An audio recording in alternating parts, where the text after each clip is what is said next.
The coffee shop smelled like burnt espresso and regret. Elena Marrow sat drowning in an oversized gray hoodie, hands shaking around cold tea she couldn't bring herself to drink.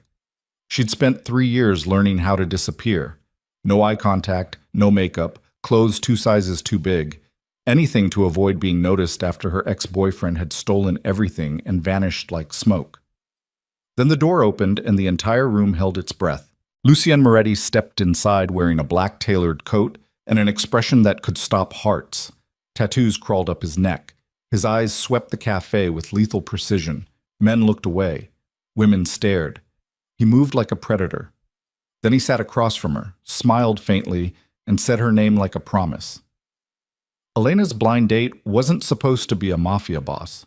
But here he was, and something about the way he watched her trembling hands made her realize she'd just become the most dangerous man in the city's newest obsession. If you want to see how far this story travels, hit that like button and drop a comment telling me what city you're watching from. Let's see where Elena and Lucien's story reaches across the world.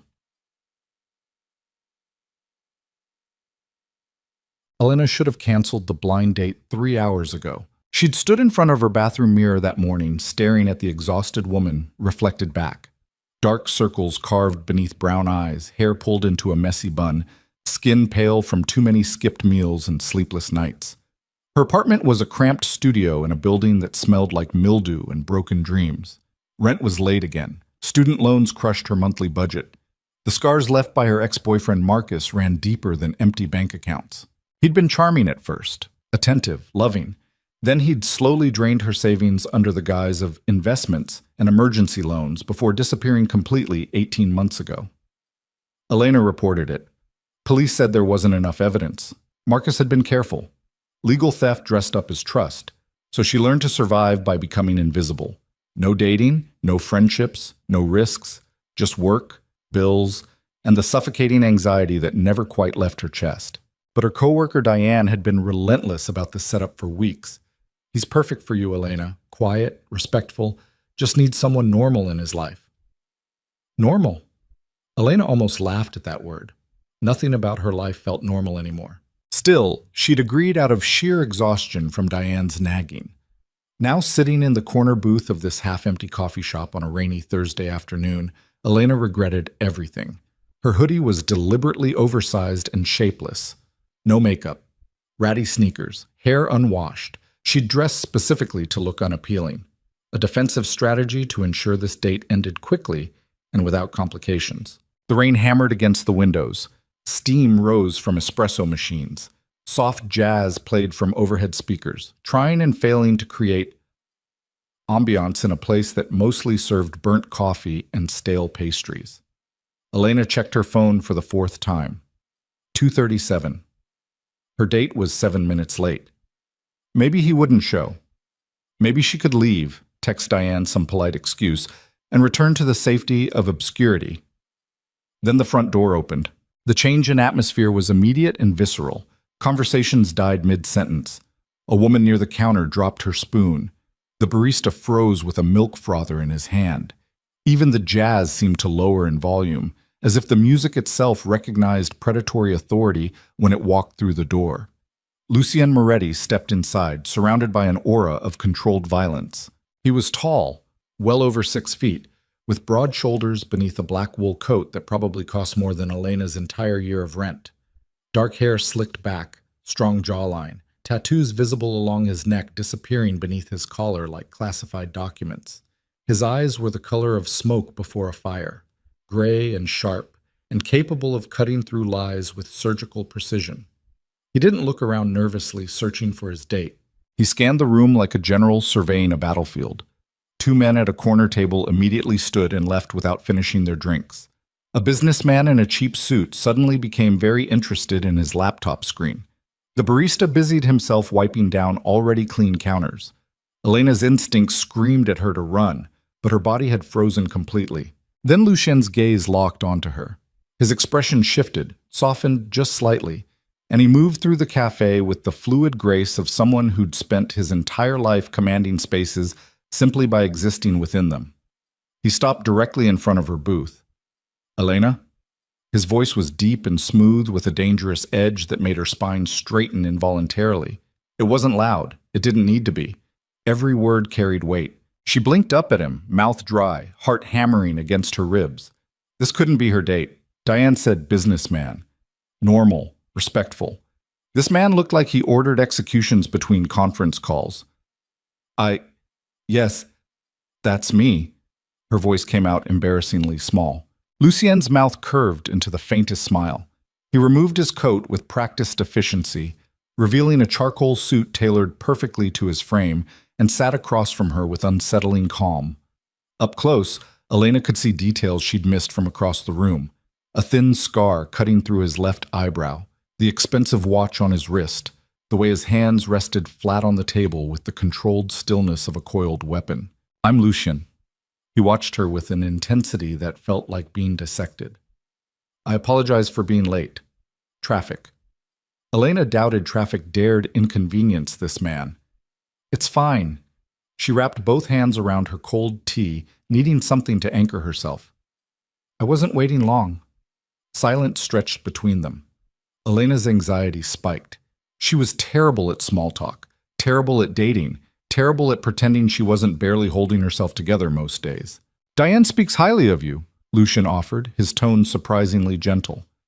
Diane exaggerates, Elena muttered, then immediately regretted it. Why did she always say the wrong thing? But Lucien's expression shifted into something that might have been amusement. She mentioned you're shy. Elena flushed. That's a polite way of saying I'm bad at people. Or perhaps people are bad at you. The observation caught her off guard. She looked up and found Lucien studying her with genuine curiosity, not judgment or pity or the predatory interest she'd learned to fear from men, just quiet attention. I should probably be honest, Elena said, forcing herself to meet his eyes. I'm not great at this. Dating, conversation, any of it. And I know I don't look like... She gestured vaguely at her oversized hoodie and unwashed hair. I know this isn't impressive. Lucien leaned back slightly, his posture relaxed but his focus absolute. Why did you agree to meet me? Diane wouldn't stop asking. And if she hadn't pressured you? Elena hesitated. The truthful answer felt too vulnerable. But something about Lucien's steady gaze made her want to be honest anyway. I probably would have stayed home. Safer that way. Safer from what? People. Expectations. Disappointment. She swallowed hard. Getting hurt again. The confession hung in the air between them. Elena immediately wanted to take it back. She'd just met this man and already she was spilling emotional trauma like some kind of desperate... I understand that, Lucien said quietly. Elena blinked. You do? More than you'd think. Something in his tone suggested layers of history she couldn't begin to comprehend. Before she could ask, the barista appeared, visibly nervous, and asked if they wanted anything. Lucien ordered black coffee. Elena shook her head. The barista retreated quickly. Tell me about yourself, Lucien said once they were alone again. What do you do? I work at a library, children's section. It's quiet, mostly. Elena picked at the edge of her paper cup. Not exactly glamorous. Glamour is overrated. You say that wearing a suit that probably costs more than my car. I don't own your car. I can't judge its value. Was that a joke? Elena glanced up and caught the barest hint of a smile on Lucien's face. Her own mouth twitched despite her anxiety. What about you? She asked. Diane said you're in business. I am. What kind? Import-export, investments, property management. His answers were smooth and practiced. Nothing particularly interesting. Elena didn't believe him for a second. Everything about Lucien Moretti screamed power and danger. But she didn't push. Maybe he had his own reasons for keeping things vague. Everyone had secrets. Do you like it? She asked instead. Lucien considered the question longer than necessary. It's what I know, what I'm good at. Whether I like it is irrelevant. That's depressing. Honest. Elena found herself relaxing slightly. He wasn't what she'd expected. Terrifying, yes, but also oddly careful with her, like he recognized her fragility and was deliberately moving slowly to avoid spooking her completely. They talked for another hour. Lucien asked questions and actually listened to her rambling answers about favorite books, rainy weather, the dream she'd abandoned of opening a small flower shop someday. He didn't interrupt, didn't check his phone, didn't look bored or distracted. When Elena nervously admitted she'd dressed deliberately badly, hoping to sabotage the date before it started, Lucian surprised her by laughing, a low, genuine sound that transformed his entire face. "Why?" he asked. "Because if you weren't interested, I wouldn't have to risk getting attached. And if I was interested?" Elena's breath caught. "Then I'd probably panic and mess it up anyway." Lucien leaned forward, elbows on the table, his full attention focused on her with laser precision. "Elena, I'm going to be very clear about something." Her heart stuttered. "I don't care what you're wearing. I don't care if you think you're bad at conversation. You're the first person I've talked to in years who doesn't want something from me." His voice dropped lower. "That's rare. Invaluable." Elena didn't know how to respond. The intensity in his gaze made her feel seen in a way that was both thrilling and terrifying. "I'd like to see you again," Lucien continued. "If you're willing." She should say no. Every self-preservation instinct she'd developed screamed at her to walk away from this dangerous, intense man who looked at her like she mattered. Instead, she heard herself whisper, "Okay." Lucien's expression softened into something that might have been relief. They exchanged numbers. He insisted on walking her to her car, even though it was still raining.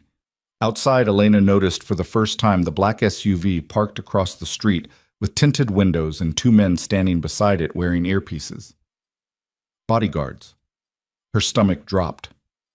"Lucien, I'll call you tomorrow," he said, ignoring her unspoken question. Then he did something unexpected. He took her hand, gently, carefully, and pressed a kiss to her knuckles with old-fashioned formality that felt more dangerous than any threat. Elena stood frozen in the rain, watching his SUV disappear into traffic. What the hell had she just agreed to? The first date became a second, then a third. Lucien never took her to expensive restaurants or clubs. Instead, he showed up at her library with coffee and walked her through quiet bookstores. They had late-night conversations in empty diners. He listened to her talk about children's books and rainy days and ordinary things with the focused attention most people reserve for corporate negotiations. Elena started looking forward to his texts, started smiling when his name appeared on her phone, started feeling something she thought Marcus had killed completely. Hope. But reality had a way of crashing through denial. 3 weeks into whatever they were building, Elena was closing the library when she noticed a man standing across the street, watching her. When she walked to her car, he followed at a distance. Her hands shook as she locked the doors. He didn't approach, just watched until she drove away. The next day, 2 different men were waiting outside her apartment building. Elena called Lucien, heart pounding. He answered on the first ring. "What's wrong?" "There are men watching me, following me. I don't know what's happening." Silence. Then, "Where are you?" "Home. My apartment." "Lock your door. Don't let anyone in." "I'm coming." He arrived 15 minutes later with 3 SUVs and enough armed men to start a small war. Elena watched from her window as Lucien spoke to the strangers who'd been following her. Their body language shifted immediately, back straightening, hands raised in placating gestures. Whatever Lucien said made them leave quickly. When he knocked on her door, Elena's hands shook unlocking it. Lucien stepped inside and shut the door behind him with controlled precision. His expression was calm, but his eyes burned with barely contained fury. "You're safe," he said first. "They won't bother you again." "Who were they?" "Paparazzi. Freelance photographers." Elena's stomach turned. "Why would paparazzi follow me?" Lucien's jaw tightened. He moved to her window and closed the blinds with deliberate care. When he turned back, something in his posture had shifted, less relaxed, more guarded. "Elena, I need to tell you something." Dread coiled in her chest. "Okay." "My business isn't just import-export." She waited. "I run an organization, a large one. It handles logistics, security, financial operations across the East Coast." He paused, choosing words carefully. "Some of those operations exist in gray areas, legally speaking." Elena's mouth went dry. "Gray areas?" "Yes. You're a criminal. That's one word for it." Her mind raced. The bodyguards. the way people reacted to him, the expensive suits and surveillance and men who followed orders without question. Are you dangerous? Her voice came out smaller than she intended. Lucienne held her gaze. Yes. Have you killed people? Yes. The honesty was somehow worse than a lie. Elena's legs felt weak. She sat on her secondhand couch, trying to process information that rewired her entire understanding of the past 3 weeks. Why did you ask me out? She whispered. Lucienne moved closer but didn't touch her. Because when I sat across from you in that coffee shop, you looked at me like I was just a man. Not a name, not a reputation, just someone you were nervous to meet. His voice roughened. Do you have any idea how rare that is? You should have told me. You're right. I should have. He crouched in front of her so they were eye level. But I was selfish. For the first time in my life, someone talked to me about books and rainy weather instead of territories and debts. I didn't want it to end. Elena's throat tightened. She wanted to be angry, wanted to feel betrayed, but mostly she just felt terrified, not of Lucienne, but of how much she'd already started caring about him despite knowing almost nothing true. What happens now? She asked. That depends on you. On me? If you want me to leave and never contact you again, I will. Your life will return to exactly what it was before we met. He paused. But if you're willing to try, to see if there's something real between us, then I'll protect you. From the photographers, from anyone who tries to use you against me. You'll be the safest person in this city. Or the biggest target. Yes, Lucian admitted. That too. Elena's hands twisted in her lap. This was insane. She should tell him to leave, should run back to her quiet, invisible life where she didn't have to worry about paparazzi or bodyguards or falling for men who admitted to murder with the same tone others used to discuss traffic. I need time to think, she finally said. Lucian stood. Of course. He pulled a card from his jacket and set it on her coffee table. My direct line. If you need anything, or if you decide you want nothing to do with me, call that number. He moved toward the door, then stopped. Elena. She looked up. I meant what I said in the coffee shop. You're rare and valuable. His expression softened. I won't let anyone hurt you, even if you choose to walk away. Then he was gone, leaving Elena alone in her apartment with racing thoughts and a business card that felt heavier than it should. Knock. She didn't call for 3 days. Elena went to work, came home, stared at the card on her coffee table, researched Lucian Moretti online and found nothing concrete, just rumors, speculation, anonymous crime blogs discussing the Moretti syndicate in vague terms that suggested everyone knew but no one dared speak directly. Her coworker Diane cornered her during lunch on the 4th day. What happened? Lucian said you needed space but wouldn't tell me why. Elena looked up from her sandwich. You knew what he was. Diane had the grace to look guilty. I knew he was powerful, connected. I didn't know specifics. He's a criminal, Diane. An actual criminal. He's also the first guy who's made you smile in 2 years, Diane countered. And before you spiral, yes, his world is dangerous. But he's not a bad man, Elena. He runs things with more honor than most legitimate businesses. He protects people, supports communities the system abandoned. She leaned forward. My cousin works in his organization, has for 10 years. They have health insurance, retirement plans, legal protection when police target them for breathing wrong. Lucian isn't some movie villain. Elena wanted to argue, but she'd seen how Lucian moved through the world, the respect he commanded, the way even his bodyguards seemed loyal rather than fearful. That night, she finally called the number on the card. Lucienne answered immediately. Elena. Just her name. But the relief in his voice was palpable. I don't know if I can do this, she admitted. I know.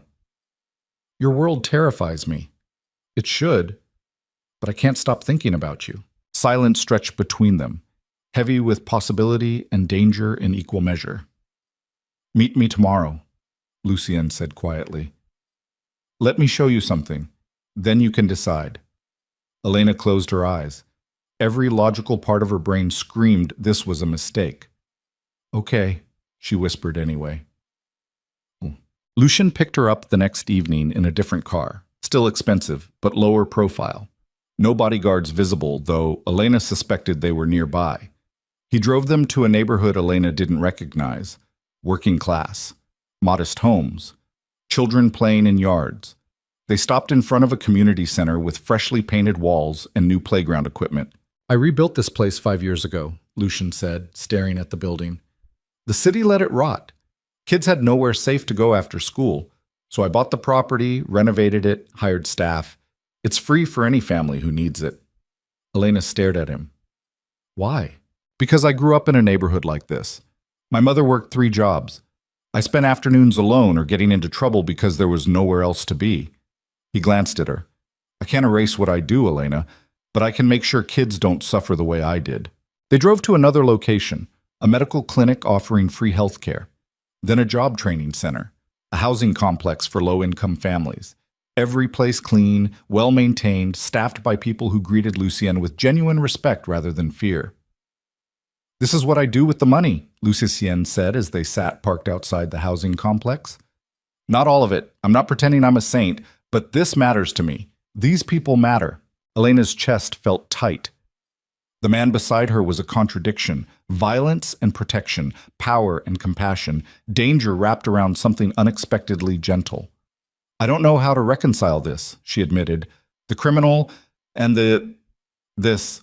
You're not supposed to reconcile it. You're supposed to decide if you can accept all of it, the good and the bad, together. He turned to face her fully. I won't lie to you, Elena. My world is brutal. People will judge you for being with me. You'll have bodyguards, restricted freedom, constant scrutiny. It's not fair. You didn't ask for any of this. But I've never wanted anything the way I want you in my life. His voice dropped lower. And if you give me the chance, I will spend every day proving that your trust wasn't misplaced. Elena's hands shook in her lap. This was insane, reckless, possibly the worst decision she could make. She looked at Lucian, really looked at him. Past the expensive clothes and dangerous reputation. She saw exhaustion in his eyes, loneliness, the bone-deep weariness of someone who'd carried violence and responsibility for so long he'd forgotten what softness felt like, until a shy girl in an oversized hoodie had accidentally reminded him. I'm terrified, Elena whispered. I know. This could destroy me. I won't let it. She took a shaking breath. Okay. Lucien's expression cracked, just for a moment, revealing raw relief beneath the control. He reached across the console and took her hand carefully, like she might shatter. Okay, he repeated.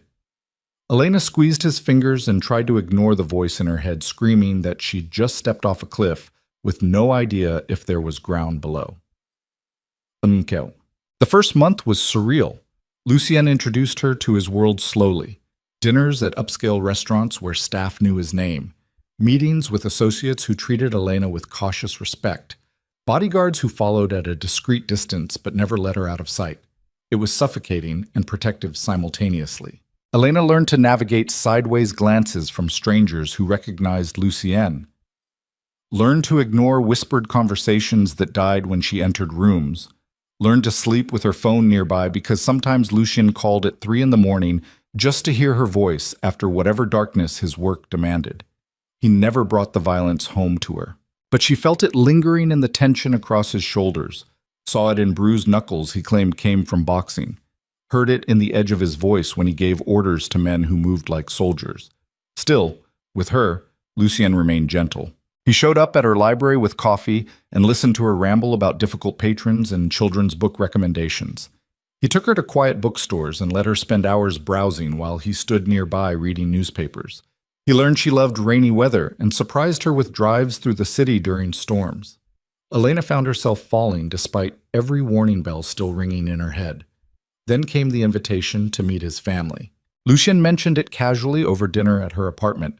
Elena had started cooking for him, finding comfort in the domestic normalcy of sharing meals. My brother wants to meet you, Lucien said, pushing pasta around his plate. And my mother's been asking. Elena's fork clattered against ceramic. Your family? Yes. The criminal family. They prefer organization, but yes. Panic flooded her system. Lucien, I can barely handle meeting normal families. Your family is protective, suspicious, potentially hostile toward anyone I bring into my life. He met her gaze. I won't force you, but they're part of my world. Eventually you'll have to meet them. Elena's stomach churned. She'd been existing in a bubble, just her and Lucien and the careful distance he maintained between his work and their relationship. Meeting his family meant stepping fully into the darkness. No more pretending this was a normal relationship with a normal man. When? She asked quietly. This weekend. Dinner at the estate. The estate? Of course he lived in an estate. Elena wanted to refuse, but she looked at Lucien, at the man who'd been nothing but patient and honest despite the danger he represented, and couldn't bring herself to say no. Okay, she whispered, already regretting it. The Moretti estate sat on 20 acres overlooking the city like a fortress built by conquerors. High walls, security gates, guards stationed at intervals along the property perimeter. The mansion itself was Italian Renaissance architecture transplanted into modern wealth. Stone columns, arched windows, manicured gardens that probably cost more to maintain than Elena's annual salary. Lucien parked in a circular driveway large enough to host a wedding. You okay? He asked, noticing her white-knuckled grip on the door handle. No. They'll like you. You don't sound convinced. Lucien's mouth twitched. They'll respect you. Eventually. Elena almost asked him to turn around and drive her home, but before she could, the front doors opened and people emerged. Expensive clothes, sharp eyes, and expressions ranging from curious to openly skeptical. Lucien's hand found hers. Stay close to me. They entered the mansion together. Inside was exactly what Elena expected. Marble floors, crystal chandeliers, artwork that belonged in museums. But the people were what made her stomach twist. Lucien's mother, Caterina Moretti, was elegant and cold with eyes that evaluated Elena like a business acquisition. His uncle, Antonio, barely acknowledged her existence. Various cousins and associates watched with the detached interest of people assessing weak links in armor. Then there was Dante, Lucien's younger brother by 3 years. Handsome in a cruel way, dressed in a designer suit, carrying himself with the arrogant confidence of someone who'd never been told no. He looked at Elena like she was a joke. Dinner was excruciating. Elena sat beside Lucien at a table large enough for 20 people. Conversation flowed around her in Italian and English. Discussions of shipments, territories, political connections. She understood maybe 30%. Dante spoke directly to her halfway through the main course. So, Elena, his tone was deceptively casual. What do you do? I work at a library, children's section. How quaint. Dante's smile didn't reach his eyes. And you're dating my brother, the head of this family. Dante, Lucien warned quietly, but Dante ignored him, focused entirely on Elena. Do you have any idea what that means? What he does? The decisions he makes? I know enough, Elena said, voice steadier than she felt. Do you? Dante leaned forward. Do you know how many people work for him, depend on him? How many lives hang on his judgment? He gestured dismissively. And he's wasting time playing house with a librarian who looks like she'd faint at the sight of blood. The table went silent. Elena's face burned. Every insecurity she'd ever had screamed that Dante was right. She didn't belong here. She was weak, ordinary, fragile, everything these people couldn't afford to be. Lucien's hand tightened on his fork. Dante, shut your mouth or leave this table. But something inside Elena snapped. Maybe it was weeks of swallowing anxiety. Maybe it was the accumulated weight of pretending she wasn't terrified every day. Maybe it was simply exhaustion from being treated like she was made of glass. Whatever the reason, the words came out before she could stop them. You're right. Everyone stared. Elena looked directly at Dante, her voice shaking but determined. I am a librarian. I do work with children. I'm not glamorous or powerful or anything remotely impressive by your standards. Her throat tightened, but she pushed through. But I didn't choose Lucien because of his money or status. I didn't even know who he was when we met. I wore my ugliest clothes on purpose, hoping to sabotage the date because I was terrified of being hurt again. Tears burned behind her eyes, but she refused to let them fall.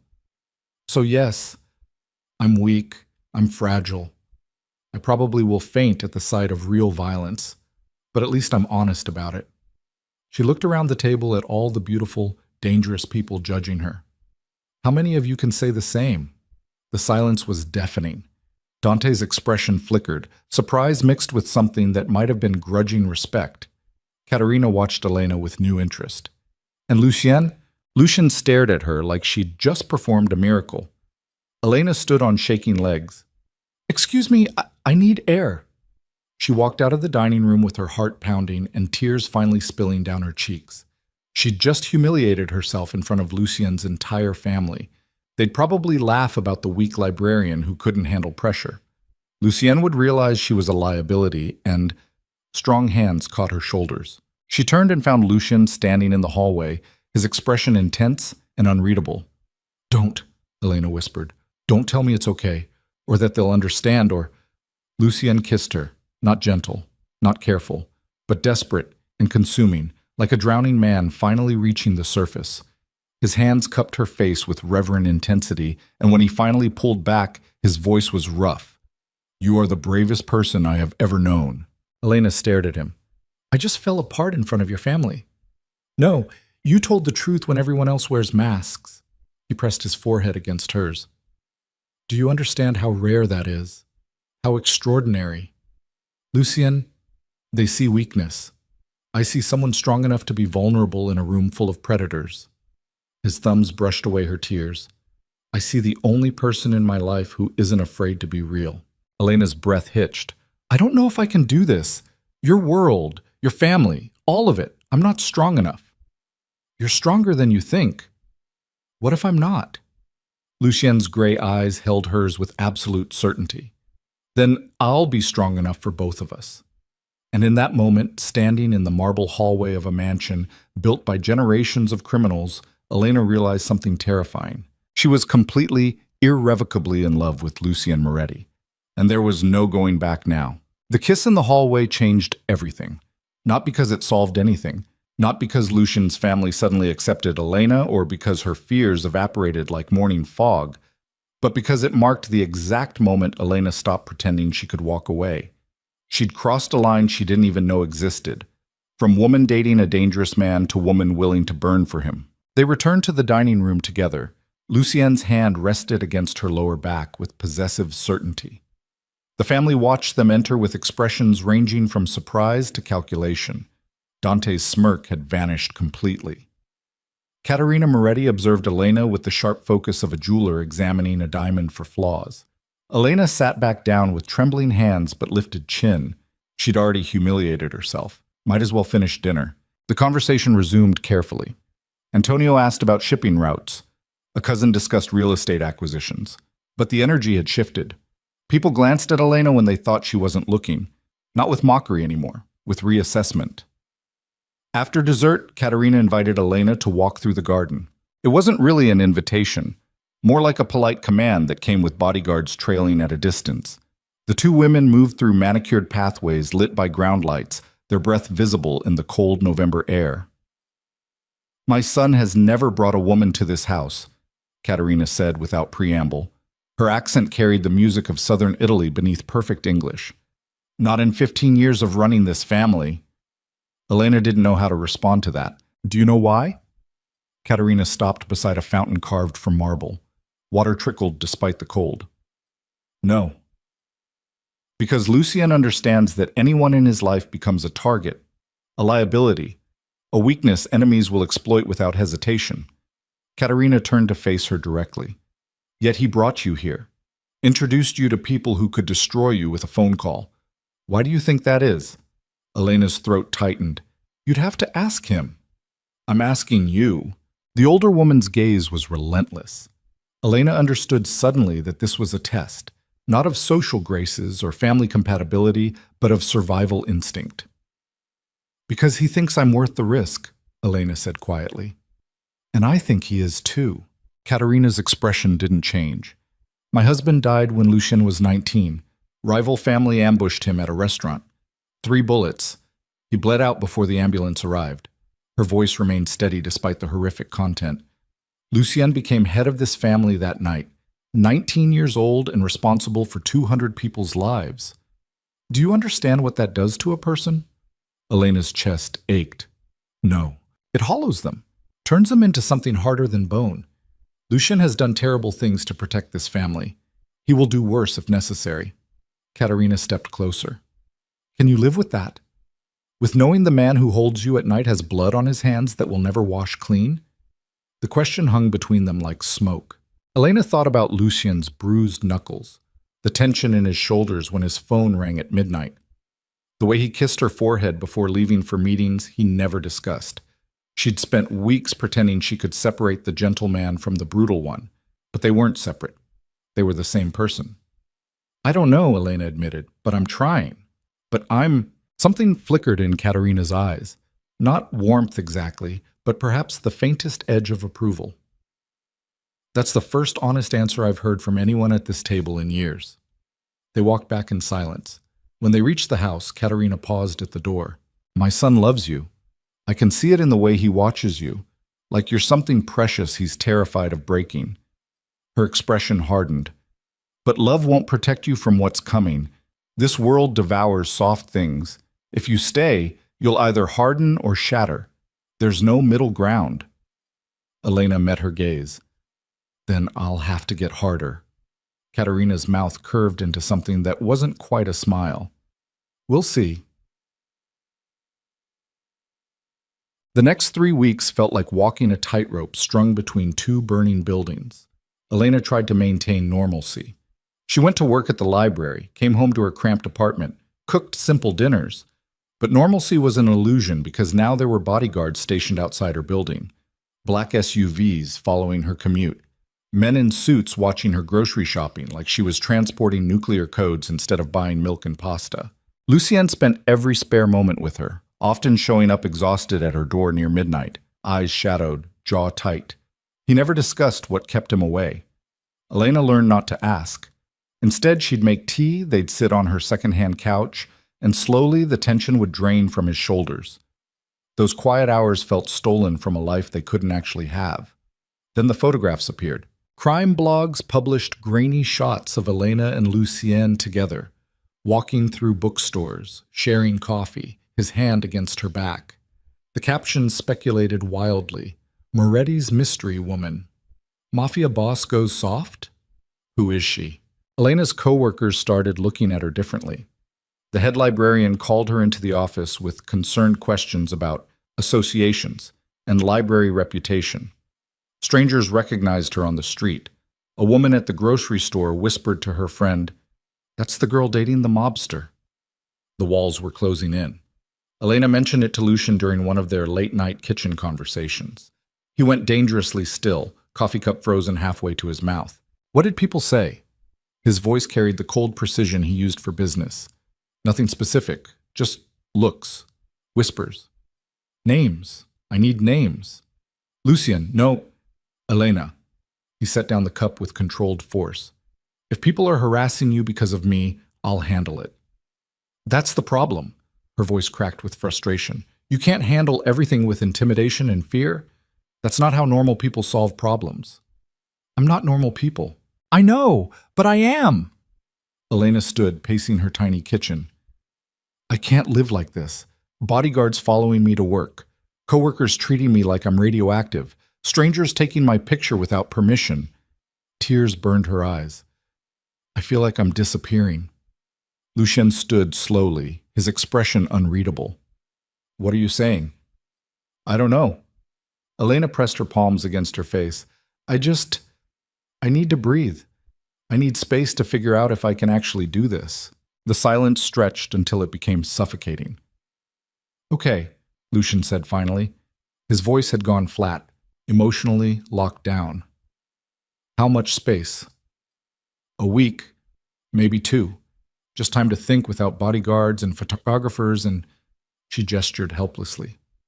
All of it. Lucien's jaw tightened, but he nodded. The bodyguards stay, non-negotiable. You don't have to see me, but they remain at a distance for your safety. Lucien? That's the compromise, Elena. Either accept protection or this conversation ends differently. Steel laced his tone, not threatening her, but making clear that some boundaries wouldn't bend. Elena swallowed hard.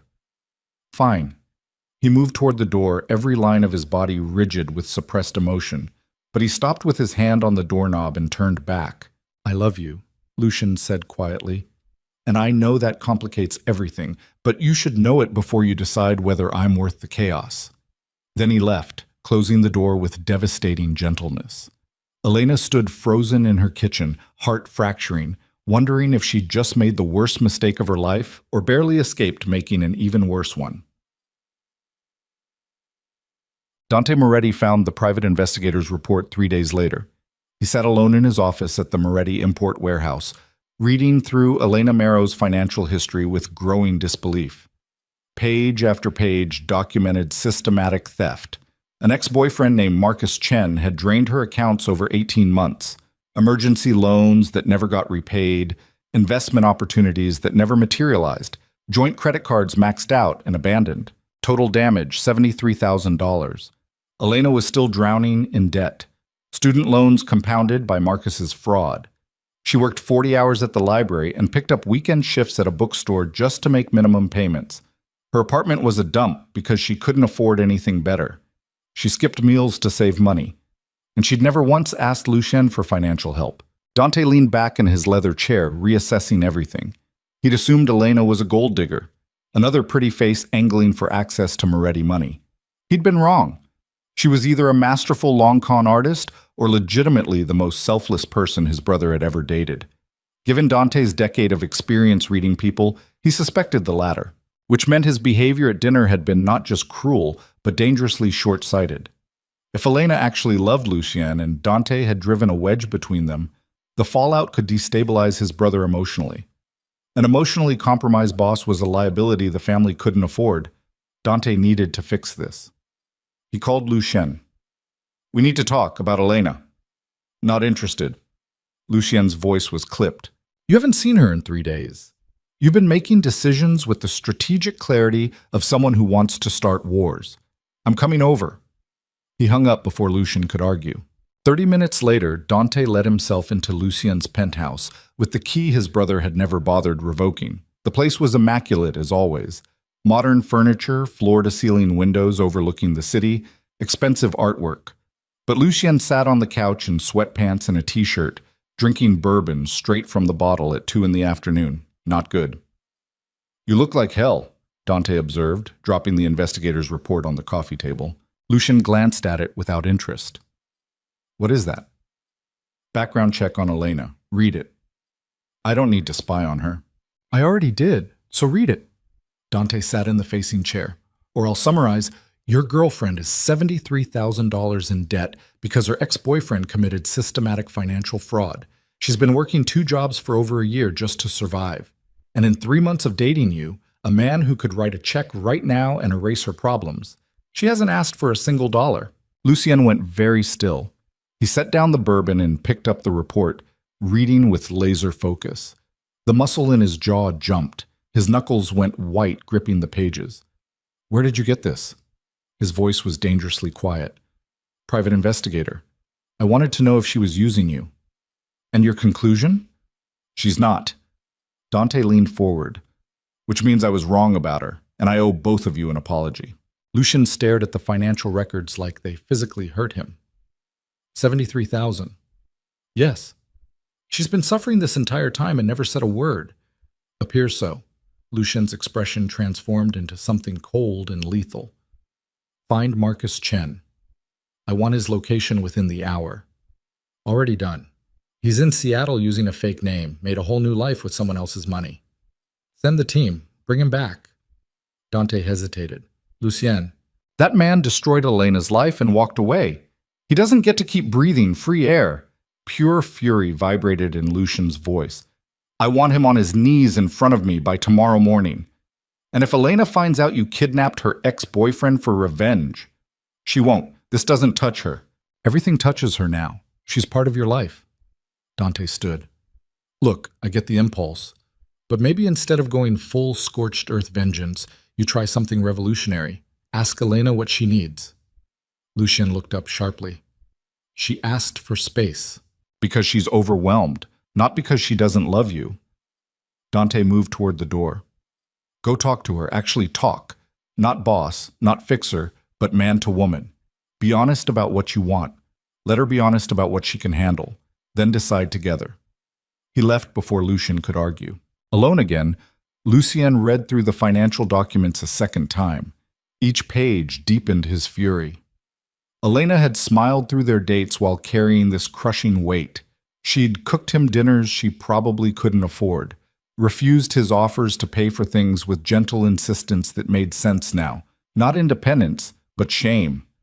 She'd been drowning and too proud or terrified to ask for help. Lucien understood that impulse. He'd built his entire life on self-sufficiency and emotional lockdown. But seeing Elena suffer the same way made him want to burn the world down until she was safe. Instead, he pulled out his phone and texted her, I need to see you, please. The response came 15 minutes later. Tomorrow. My apartment. 7 p.m. It wasn't forgiveness, but it was a door still partially open.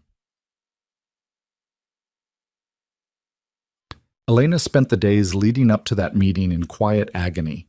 She missed Lucien with physical intensity, missed his steady presence, the way he listened without judgment, the rare softness in his eyes when he thought she wasn't looking. But she also felt relief having space to think without the constant weight of bodyguards and scrutiny. The problem was that thinking led nowhere productive. Every logical argument said to walk away. Lucien's world would only get more dangerous. The attention would intensify.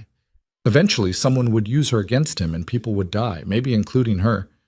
But logic couldn't erase the way her heart stuttered when his name appeared on her phone. Couldn't undo the certainty that Lucien Moretti, for all his violence and danger, was the first man who'd ever made her feel genuinely protected rather than controlled. The night before their scheduled conversation, Elena couldn't sleep. She sat at her small kitchen table reading through old emails from Marcus, the evidence she'd kept but never showed police because lawyers said it wasn't enough to prosecute. Trust me, babe. This investment is going to double our money.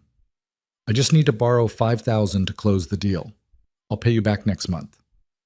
Why are you being so suspicious? I thought you loved me. Manipulation wrapped in affection.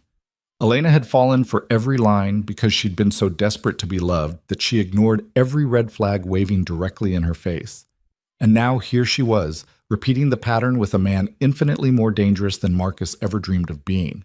Except Lucien had never lied to her, never manipulated. He'd been brutally honest about who and what he was from the moment she pushed for truth. He'd given her space when she asked, despite clearly hating it. That had to count for something. Elena closed her laptop and pressed her forehead against the cool table surface. She was so tired. Tired of being afraid. Tired of running from connection because it might hurt. Tired of living half a life to avoid risk. Maybe Katerina was right. Maybe this world would harden or shatter her. But maybe, just maybe, getting harder wasn't the worst thing that could happen. Lucien arrived at exactly 7, wearing jeans and a black sweater that made him look less mafia boss and more exhausted man carrying impossible weight. Elena let him in without speaking. He stood in her small living room looking uncharacteristically uncertain. Thank you for seeing me, he said quietly. Elena gestured to the couch. They sat at opposite ends, an ocean of space between them, despite being only feet apart. I spoke with Dante, Lucien began. He investigated your background. Elena's stomach dropped. He what? I didn't ask him to. He did it on his own. Lucien's expression remained carefully neutral. I know about Marcus, about the debt. Humiliation flooded through her like poison. Elena's face burned. So what, you came here to pity me? Offer to fix everything with a check? No. Then why tell me you know? Lucien leaned forward, elbows on his knees, hands clasped. Because I'm furious that you've been suffering this entire time and thought you couldn't tell me. Because I want to hunt down the man who hurt you and make sure he never hurts anyone again. His voice roughened. And because I need you to understand something crucial. I don't want to fix you, Elena. You're not broken. But if you'd let me help carry some of this weight, we'd both breathe easier. Tears burned Elena's eyes. I can't take your money. Why not? Because then I become what everyone already thinks I am. Some gold digger using you for financial security. Who cares what people think? I do. Elena's voice cracked. I care because it's all I have left. My dignity, my self-respect. If I let you just erase my debts, what does that make me? Someone who accepts help from someone who loves her. Lucienne's gray eyes held hers with devastating intensity. That's all. Nothing more complicated. It is complicated. Your world, your money, everything comes with blood attached. She wiped roughly at her face. How do I take help funded by criminal activity and still look at myself in the mirror? The question hung brutal and honest between them. Lucien sat back slowly. You can't, and I won't insult you by pretending otherwise. He paused, choosing words with visible care. But here's what I can offer. I have legitimate investments, real estate holdings, legal business ventures. Money from those sources could pay off your debts without touching anything criminal. Lucien, hear me out. He raised one hand. Not as a gift, as a loan. You pay me back at whatever pace works for you. Interest-free. No pressure. Just one person helping another carry weight that's crushing them. Elena's throat tightened. Why would you do that? Because watching you drown when I have the power to help is torture. Raw emotion bled through his controlled exterior. Because I love you. And love means carrying each other when the weight gets too heavy to bear alone. The sincerity in his voice broke something inside her. Elena had spent so long believing she had to suffer alone, had to prove her independence by refusing help even when it destroyed her. But maybe that wasn't strength.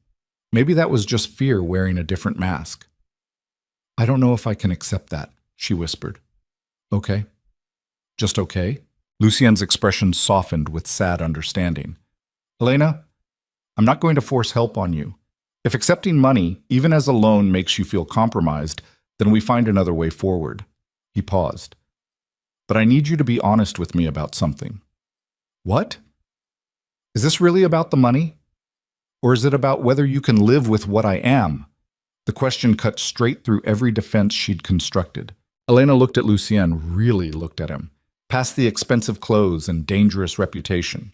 She saw a man who'd inherited violence and responsibility at 19, who'd built an empire on fear because that was the only option his world provided, who protected communities the system abandoned, who showed her gentleness despite being shaped by brutality. I don't know, she'd admitted. I want to say I can handle it, that love is enough, but I'm terrified of losing myself in your world, of becoming someone I don't recognize. That's fair. Lucien's voice stayed steady. So let me ask you this. What would need to change for you to feel safe staying? No one had ever asked her that before. Marcus had demanded trust without earning it. Her ex-boyfriends before him had expected her to adapt without question. But Lucienne was actually asking what she needed and listening for the answer. Elena considered carefully. Honesty. About everything. Not details of your work necessarily, but honesty about danger, about risks, about what I'm actually stepping into. Done. And I need to keep my job, my apartment, my life. I can't become someone who just exists in your shadow. I wouldn't want you to. And the bodyguards, she hesitated. They stay at a distance unless there's actual danger. I can't live being watched every second. Lucien's jaw tightened. That one's harder. My enemies are real, Elena. If they think hurting you hurts me, they'll try. I can give you space, but I can't leave you unprotected. Then we compromise. Bodyguards outside buildings, but not inside. Following at a distance, but not hovering. I need room to breathe. He studied her for a long moment. I can work with that. Elena's heart pounded. She was actually negotiating boundaries with a mafia boss like they were discussing household chores. It should have been absurd. Instead, it felt like the first honest conversation she'd had about a relationship, maybe ever. Okay, she said quietly. Lucien's expression cracked with visible relief. Okay? I'll try, really try. Not just dating, but actually being part of your life. She met his gaze. But Lucien, if this gets too dark, if I start losing pieces of myself I can't get back, I need you to let me go. Not fight it, not try to fix it, just let me walk away. Pain flashed across his face, but he nodded. If that's what you need, I'll let you go. His voice dropped lower. but I'm going to spend every day making sure you never want to." He moved closer, slowly, giving her time to pull away. When she didn't, he cupped her face with both hands, thumbs brushing away tears she hadn't realized were still falling. "I love you," Lucien murmured, "more than I've ever loved anything, and I know that's terrifying for both of us." Elena's breath hitched. "Why terrifying for you?" "Because love makes you vulnerable, and in my world, vulnerability gets people killed." The honest fear in his eyes, this powerful, dangerous man admitting terror, made Elena's remaining defenses crumble completely. She closed the distance between them and kissed him with desperation and relief, and the bone-deep exhaustion of fighting battles alone for too long. Lucien responded with controlled intensity, one hand sliding into her hair, the other pressing against her lower back. The kiss deepened into something raw and consuming. When they finally broke apart, both breathless, Elena rested her forehead against his. "We're probably going to destroy each other," she whispered. "Probably. But maybe not." "Maybe not," Lucien agreed. They stayed tangled together on her cramped couch, while the city lights blinked outside and the future waited with uncertain teeth. The truce lasted exactly 11 days. Elena tried to adapt to her new reality. The bodyguards maintained distance as promised. Lucien spent every spare evening at her apartment, cooking dinner together, watching old movies, existing in careful domesticity. He was gentler than ever, hyper-aware of giving her space while still being present. But the outside world refused to cooperate. A rival organization started testing Moretti territory. Small provocations at first, shipments delayed, associates harassed, properties vandalized. Lucien spent longer hours managing the situation. He came home exhausted, tension carved into every line of his body. Elena tried to be supportive, but she couldn't ignore the bruised knuckles. The 3 a.m. phone calls he took in her bathroom, thinking she was asleep. The way his eyes went cold and empty when discussing business. Then came the breaking point. Elena was closing the library on a Wednesday evening when 2 men approached her in the parking lot. They wore cheap suits and cheaper smiles. The bodyguard stationed at the lot's edge moved forward immediately, but the men stopped at a polite distance, close enough to speak, far enough to claim innocence. "Elena Marrow." The taller one had a thick Boston accent. Her heart hammered. "Who's asking?" "Friends. We wanted to deliver a message to your boyfriend." He pulled out his phone and showed her a photograph. Elena's blood went cold. The image showed Lucien's community center, the one he'd rebuilt 5 years ago, engulfed in flames. Children's playground equipment melted into twisted metal. The building collapsed into rubble. "That happened 2 hours ago," the man continued conversationally. "Nobody hurt. This time. But next time?" He shrugged. "Who knows? Kids play there after school." Rage and terror warred in Elena's chest. "You're threatening children?" "We're suggesting your boyfriend should reconsider his position on certain territorial disputes." The man's smile widened. "Unless he wants more things he cares about to burn." The bodyguards reached them. The 2 men backed away with raised hands, still smiling. "Just delivering a message," the tall one called out. "Have a good evening, Miss Marrow." They left. The bodyguards immediately called Lucien. Elena stood frozen in the parking lot, staring at her phone screen displaying the burning building. Children played there. Families depended on that center, and these men had burned it down to send a message through her. Lucien arrived 20 minutes later with 3 SUVs full of armed men. He moved toward Elena with barely controlled fury, checking her over with rough efficiency. "Did they touch you?" "No. They just showed me," her voice broke. "The center. The one you rebuilt." Lucien's expression went glacial. "I know. It's handled." "Handled how?" "Not your concern." Elena pulled back. "Not my concern? They used me to threaten you, Lucien. They showed me pictures of burning buildings and threatened children. How is that not my concern?"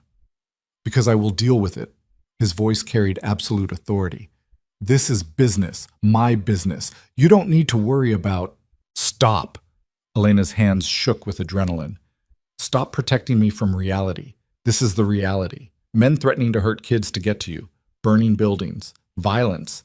This is what your world actually looks like." Lucien's jaw tightened. Elena, what are you going to do? She looked directly at him. Be honest. What happens to those men? The silence was answer enough. Elena's stomach turned. She'd known intellectually that Lucian killed people, but knowing and seeing the cold calculation in his eyes as he planned lethal retaliation were entirely different things. Take me home, she whispered. Please. The drive back to her apartment was suffocatingly silent. Lucien's hands gripped the steering wheel with white-knuckled force. Elena stared out the window watching the city blur past. When they reached her building, she turned to him before getting out. Are you going to kill them? Lucian met her gaze without flinching. Yes. Because they threatened me? Because they threatened innocent people to manipulate me. Because they'll do worse if I show weakness. Because in my world, mercy is interpreted as vulnerability, and vulnerability gets more people killed. His voice stayed eerily calm. So yes, Elena, I'm going to kill them, and I'm not going to apologize for it.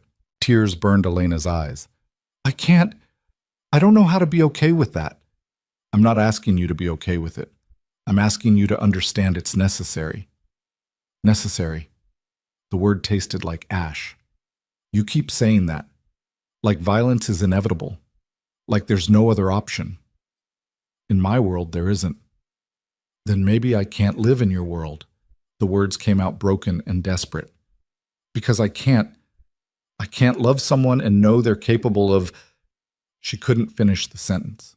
Lucien's expression finally cracked. What do you want from me, Elena? You want me to let these men walk away? They'll burn more buildings, hurt more people. Eventually they'll come for you directly because they'll see you're my weakness. Anguish bled through his controlled exterior.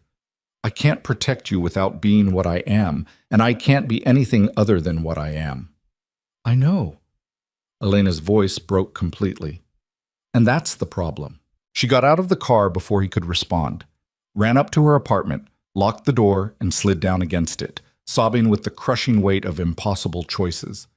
Behind her, she heard Lucien's SUV sit idling for 5 full minutes before finally driving away. The next 72 hours descended into chaos. Lucien launched a full-scale retaliation against the rival organization that had threatened Elena. It was brutal, efficient, and terrifying in scope. Within 2 days, their leadership structure collapsed. Key members disappeared. Their operations ground to a halt. The criminal underworld took notice. Messages flooded through back channels. Lucien Moretti had drawn a line. Anyone who crossed it ceased to exist. But victory came at a cost. Elena saw the news reports. Fires at multiple warehouses. Suspicious deaths ruled gang-related. Police scrambling to contain escalating violence. She knew Lucian was responsible. Knew each headline represented his response to men who'd threatened her. And she couldn't reconcile the man who'd kissed her forehead with gentle reverence with the man who'd just orchestrated multiple murders. Lucian didn't contact her during those 3 days. He gave her the space she'd implicitly demanded. But Elena felt his absence like a physical wound. On the 4th day, Dante showed up at her apartment. Elena opened the door cautiously. What are you doing here? My brother is drinking himself into oblivion and making increasingly violent decisions. I'm here to see if you plan on talking to him before he gets himself killed. Elena's stomach dropped. What? Dante pushed past her into the apartment without invitation. Lucien handled the retaliation, problem solved. But instead of backing down, he's pushing harder, expanding into disputed territory, challenging families that were previously neutral, acting like a man with nothing left to lose. He turned to face her, which, apparently, is exactly what he thinks he is. That's not my fault, isn't it? Dante's expression was harsh. You asked him to be honest about his world. He showed you. Now you're judging him for doing exactly what he warned you he'd have to do. He killed people. Yes, to protect you. To protect communities those men would have victimized next. Dante moved closer. You want to know what would have happened if Lucien showed mercy? They'd interpret it as weakness. They'd escalate. Eventually, they'd kill him. And then who protects the families depending on Moretti territory? Who runs the community centers? Who stops worse criminals from filling the power vacuum? Elena's hand shook. There has to be another way. There isn't. Not in our world. Dante's voice softened slightly. Look, I get it. You're normal. You believe in law and order and justice systems that actually work. But those systems abandon the people Lucian protects. We're what stands between them and chaos. And yes, that requires violence, calculated, strategic violence, but violence nonetheless. So what am I supposed to do? Elena's voice broke. Just accept that the man I love murders people and move on? You're supposed to decide whether you love all of him or just the convenient parts. Dante turned toward the door. Because Lucian can't separate himself into pieces. He's not part gentle boyfriend, part ruthless boss. He's one whole complicated human doing impossible things in a broken world. He left before Elena could respond. She stood alone in her apartment, Dante's words echoing mercilessly in her skull. Was she actually judging Lucian for doing exactly what he'd promised? Was she really that naive to think love alone could reshape fundamental reality? Elena picked up her phone, stared at Lucian's contact. Her thumb hovered over the call button. Before she could decide, her phone rang. Unknown number. She answered hesitantly. Hello? Miss Marrow. A woman's voice, unfamiliar, cold. My name is Detective Sarah Chen. I'm with the Organized Crime Task Force. I'd like to speak with you about Lucian Moretti. Elena's world tilted. What? We can do this the easy way. You come to the station voluntarily for a conversation, or the hard way. I show up at your workplace with a warrant and make it very public. The detective's tone suggested she'd prefer the second option. Your choice. Elena's heart pounded. I haven't done anything illegal. I didn't say you had, but you're in a relationship with one of the most dangerous criminals on the East Coast. That makes you a person of interest. A pause. So what's it going to be? Coffee at the station or handcuffs at the library? The trap closed around Elena with the inexorable weight of concrete. She'd thought the danger was men with guns and burning buildings. She'd forgotten about the legal system, the other predator waiting to weaponize anyone connected to Lucian. I'll come to the station, Elena whispered. Tomorrow morning, 8 a.m. Ask for me at the front desk. The detective hung up. Elena stood frozen, phone in trembling hands, realizing with horrifying clarity that she'd just reached the point of no return. Because whatever she told police tomorrow would either destroy Lucian's life or permanently mark her as complicit in his world. And either choice would shatter everything. Elena didn't sleep that night. She sat at her kitchen table staring at her phone, running through scenarios that all ended badly. If she told the police nothing, they'd assume she was protecting Lucian, which she was, which made her complicit. If she told them everything, she'd destroy the man she loved and probably get herself killed by his enemies in the process. There was no clean exit, no moral high ground that didn't require sacrificing someone. By 4 a.m., she'd made a decision that felt less like choice and more like surrender. She called Lucian. He answered on the first ring despite the hour. His voice was rough with exhaustion or alcohol or both. Elena. The police want to talk to me. Detective Sarah Chen, Organized Crime Task Force, 8 a.m. tomorrow at the station. Silence stretched so long, Elena thought the call had dropped. Then Lucian spoke with terrifying calm. Don't go. They'll arrest me if I don't. Then they arrest you. I'll have lawyers there within the hour. You'll be out before lunch. Lucian, I can't just ignore police. That's not how normal people... You stopped being normal the day you chose to stay with me. His voice carried brutal honesty. And task force detectives don't call for friendly conversations, Elena. They're building a case. They want you to give them something they can use against me. I won't. You don't know what you'll do until they put pressure on you. He paused. I'm not judging. Interrogation breaks people. That's the point. But I need you to understand, if you walk into that station, you're stepping into a trap designed by people who've been doing this for decades. Elena's chest tightened. So what do I do? You trust me to handle it.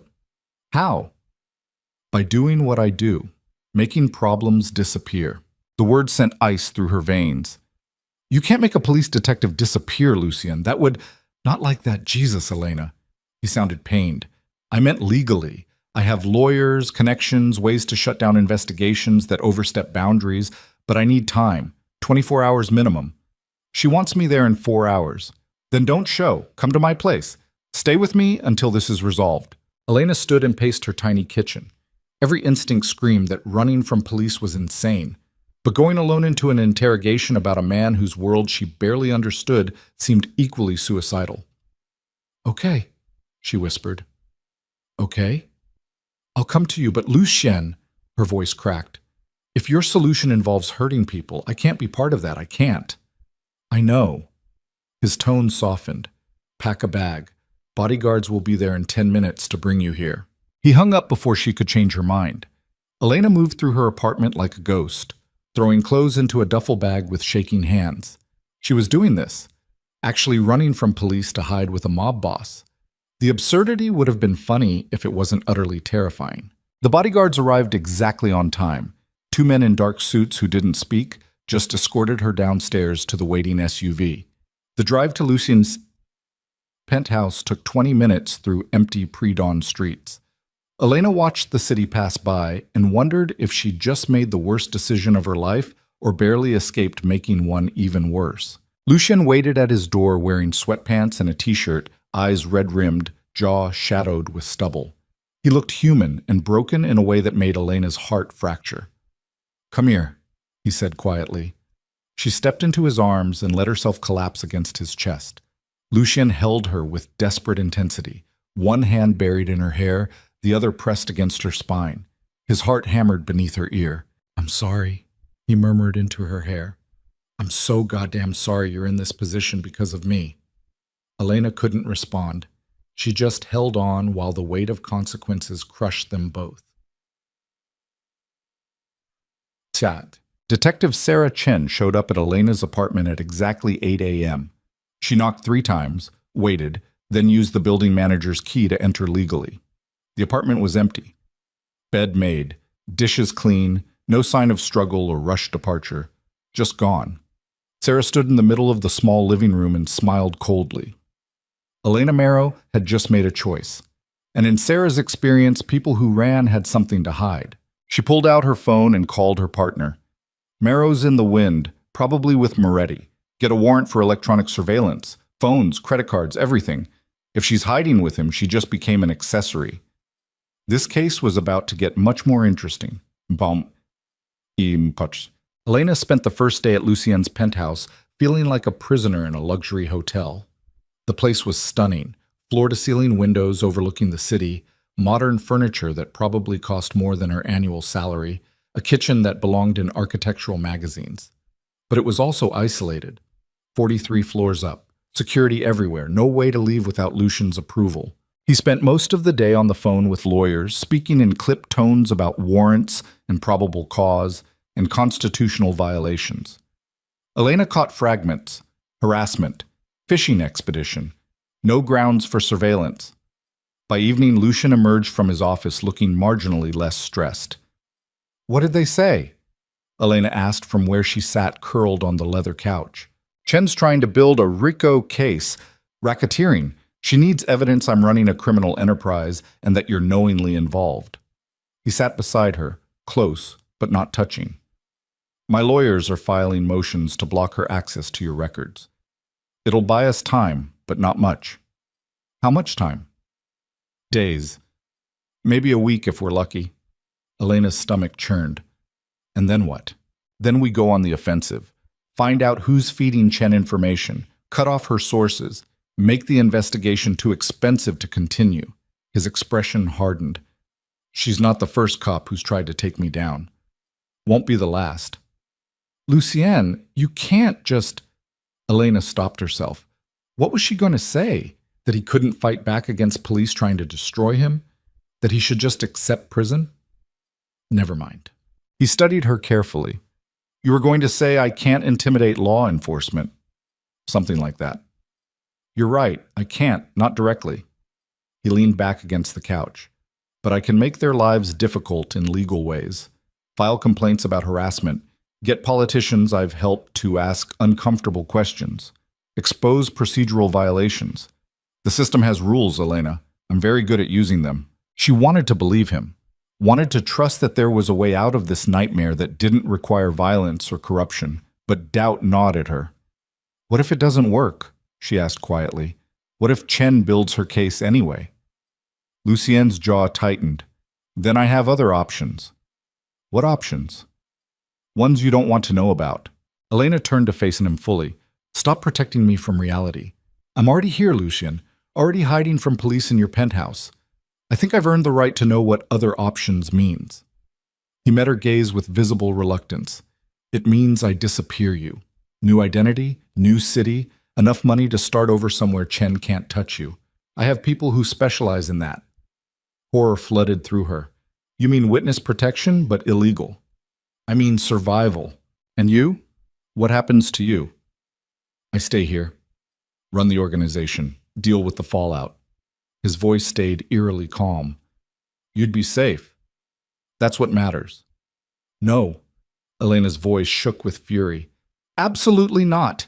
You don't get to ship me off to some fake life while you face everything alone. If we're doing this, actually doing this, then we face it together. Something shifted in Lucian's expression. Elena, I mean it. I'm tired of running. Tired of being protected like I'm made of glass. She grabbed his hand.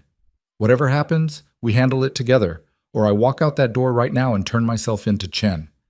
Lucian stared at their joined hands. When he looked up, his eyes burned with intensity that stole her breath. You have no idea how much I needed to hear that. He kissed her then, not gentle, not careful, but with the desperate hunger of someone drowning finally reaching air.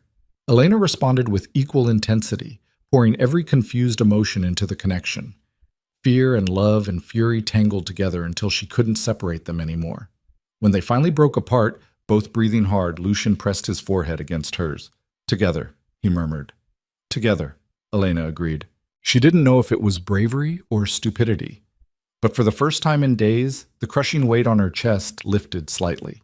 Tick. The call came at 2 a.m. Lucian's phone rang with a tone Elena hadn't heard before. Sharp, urgent, designed to wake him instantly. He was out of bed in seconds, answering with clipped authority. Talk to me. Elena sat up, heart pounding. She watched Lucian's expression transform from alert to cold fury as he listened. When? A pause. How bad? Another pause, longer. I'm on my way. He hung up and started pulling on clothes with violent efficiency. What happened? Elena asked. One of my warehouses is on fire. The one that stores medical supplies for the free clinics. His voice was granite. Someone sending a message. Lucien, stay here. Bodyguards are outside the door. Don't leave the penthouse for any reason. He grabbed his gun from the nightstand drawer and checked it with practiced ease. Elena's blood ran cold seeing the weapon. You think it's that dangerous?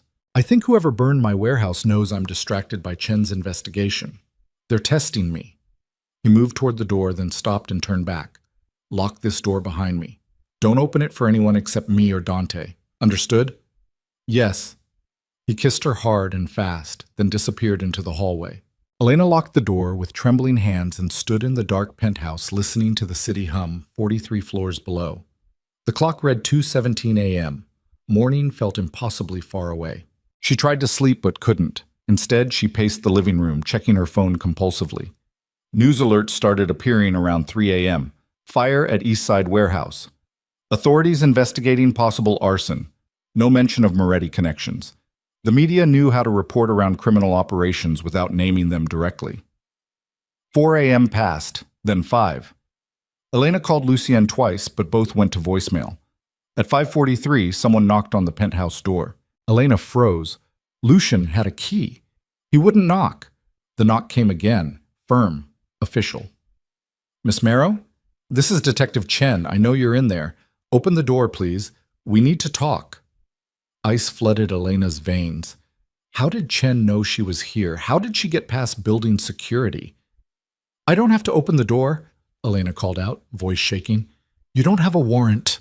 Actually, I do, for electronic surveillance on Lucian Moretti's property, which gives me the right to enter and install monitoring equipment. Chen's voice carried satisfied authority. You can open the door voluntarily, or I can use the building manager's key again. Your choice. Elena's mind raced. If she didn't open the door, Chen would enter anyway. If she did open it, she'd be confronting a police detective alone without Lucian or lawyers present. There was no good option. She opened the door. Detective Sarah Chen stood in the hallway wearing a pantsuit and an expression of professional courtesy that didn't reach her eyes. She was Asian American, early 40s, with sharp features and the controlled posture of someone who'd climbed through hostile ranks to reach her position. Behind her stood two uniformed officers and a tech specialist carrying equipment. "Thank you for cooperating," Chen said, stepping inside without waiting for invitation. "This will only take a few minutes." The tech specialist moved immediately toward Lucian's office. The uniforms posted themselves near the door. Chen studied Elena with clinical interest. "You missed our appointment yesterday morning." "I wasn't feeling well." The lies sounded pathetic even to Elena's own ears. "Right. And Mr. Moretti's warehouse burning down tonight. Pure coincidence, I'm sure." Chen moved deeper into the living room, taking in details. "Nice place. Lot nicer than that studio apartment you live in. Must be tempting to stay." "I'm not answering questions without a lawyer present." "Smart. Moretti teach you that?" Chen's smile was cold. "Here's the thing, Miss Marrow. You seem like a good person. Librarian. No criminal record. Normal life before you met Lucian Moretti." She turned to face Elena directly. "So I'm going to give you a chance I don't usually offer. Walk away now. End the relationship. Go back to your normal life. If you do that today, right now, I'll leave you out of the case I'm building." Elena's heart hammered. "And if I don't?"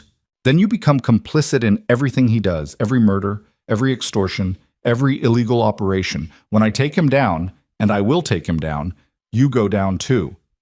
Chen stepped closer. "Accessory charges carry serious time, Elena.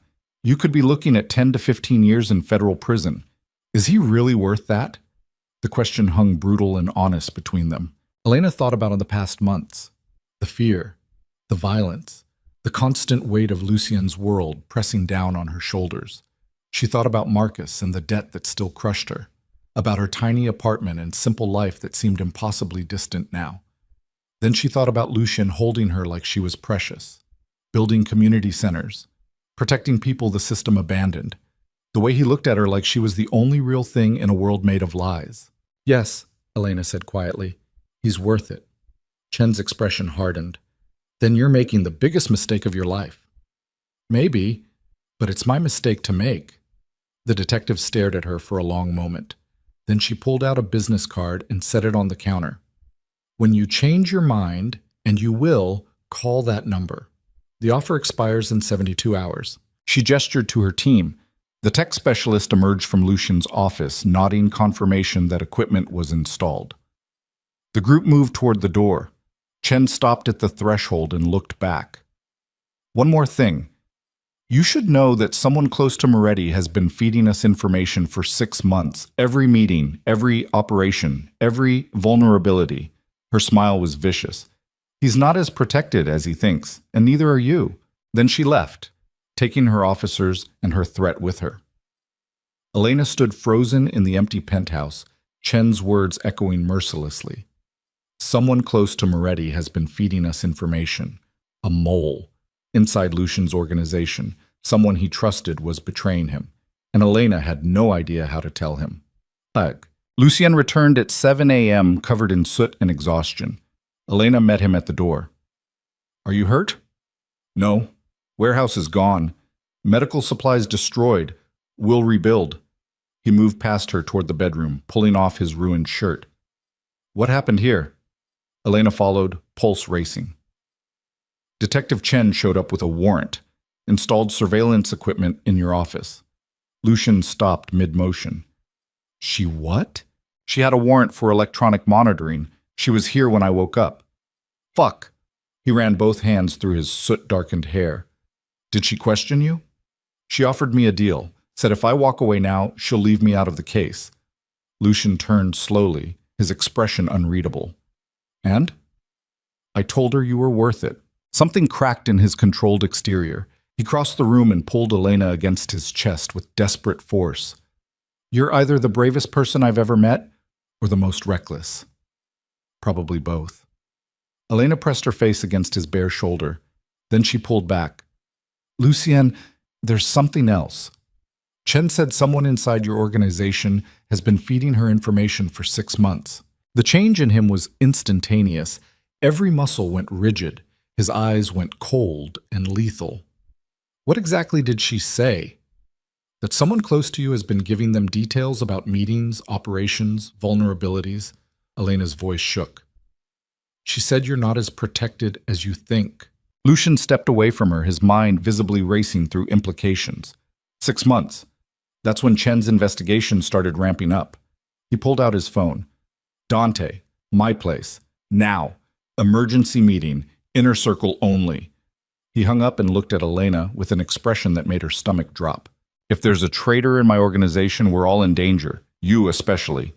He moved to his closet and started pulling out clean clothes. I need you to do exactly what I tell you for the next few hours.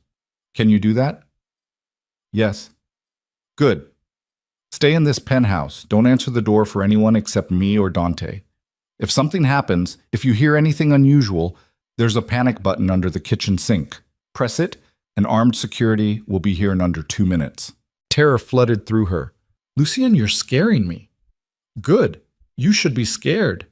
He finished dressing and grabbed a different gun from his safe.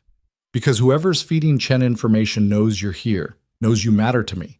And if they're desperate enough, or if Chen offers the right deal, you become a target.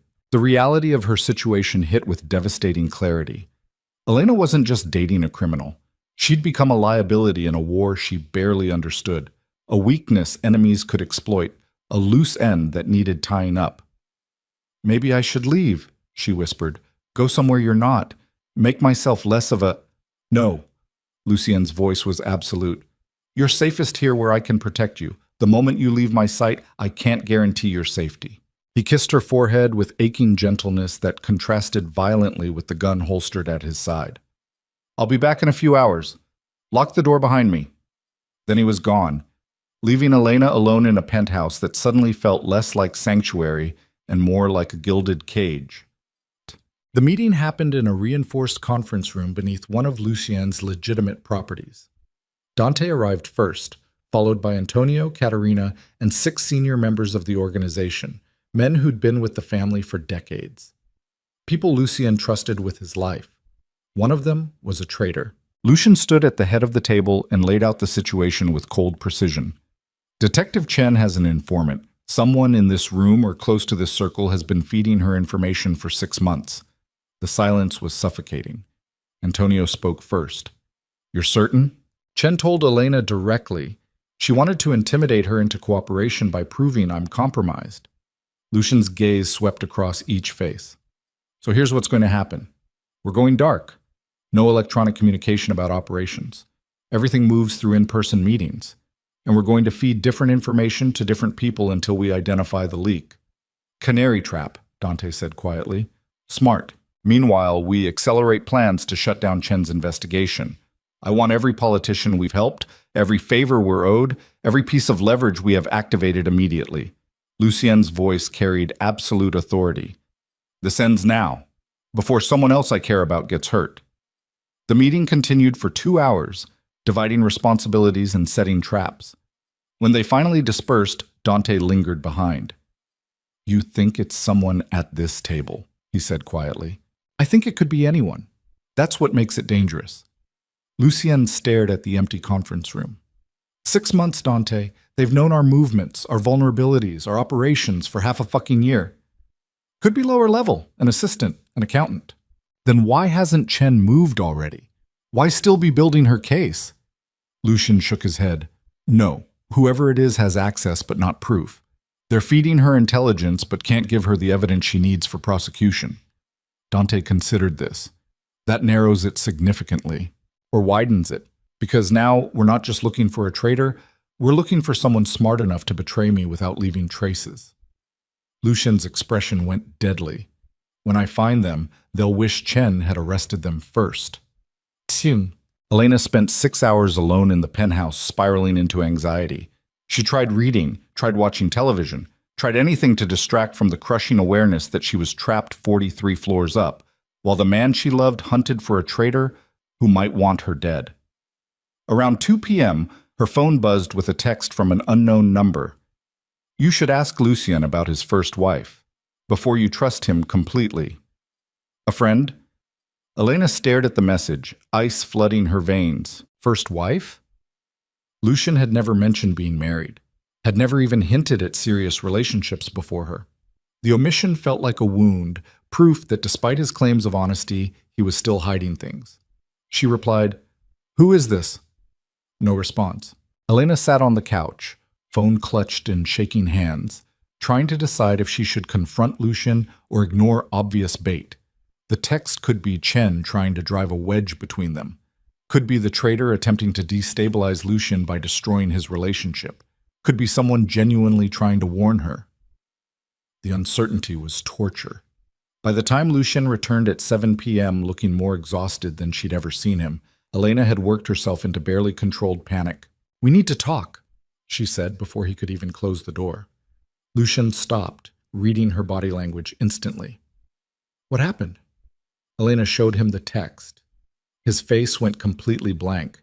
The shift was terrifying, from human exhaustion to something cold and empty in seconds. "Where did this come from?" His voice was dangerously quiet. "Unknown number. Lucien, were you married?"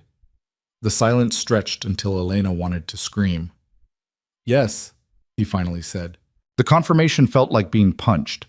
"When were you planning to tell me?" "When it became relevant." "It's relevant now." "No. It's a weapon someone's using against me." He moved deeper into the penthouse, pulling off his jacket with violent efficiency.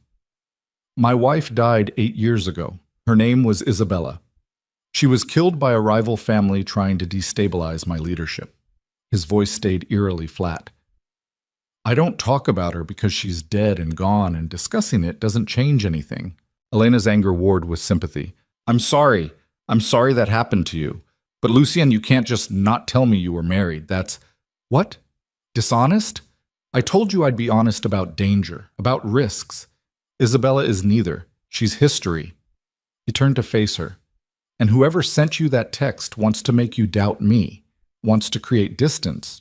Don't let them." "Then tell me what happened. All of it. Because right now I'm imagining the worst, and that's probably more damaging than the truth." Lucian stared at her for a long moment. Then he poured himself 3 fingers of bourbon, drank half in one swallow, and sat on the couch with the weight of history carved into every line of his body. "Isabella was arranged," he began quietly. "Our families allied through marriage. She was smart, beautiful, completely wrong for me. We tried to make it work for 3 years. Mostly failed." He took another drink. "She got pregnant, wanted to leave the life, raise our child somewhere safe.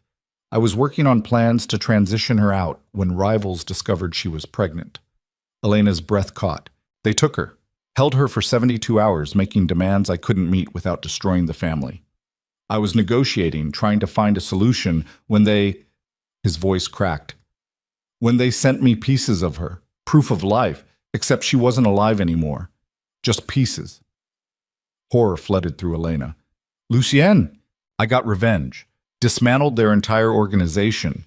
Made sure everyone knew what happens when you touch my family." He finished the bourbon. "But it didn't bring her back. Didn't bring our child back.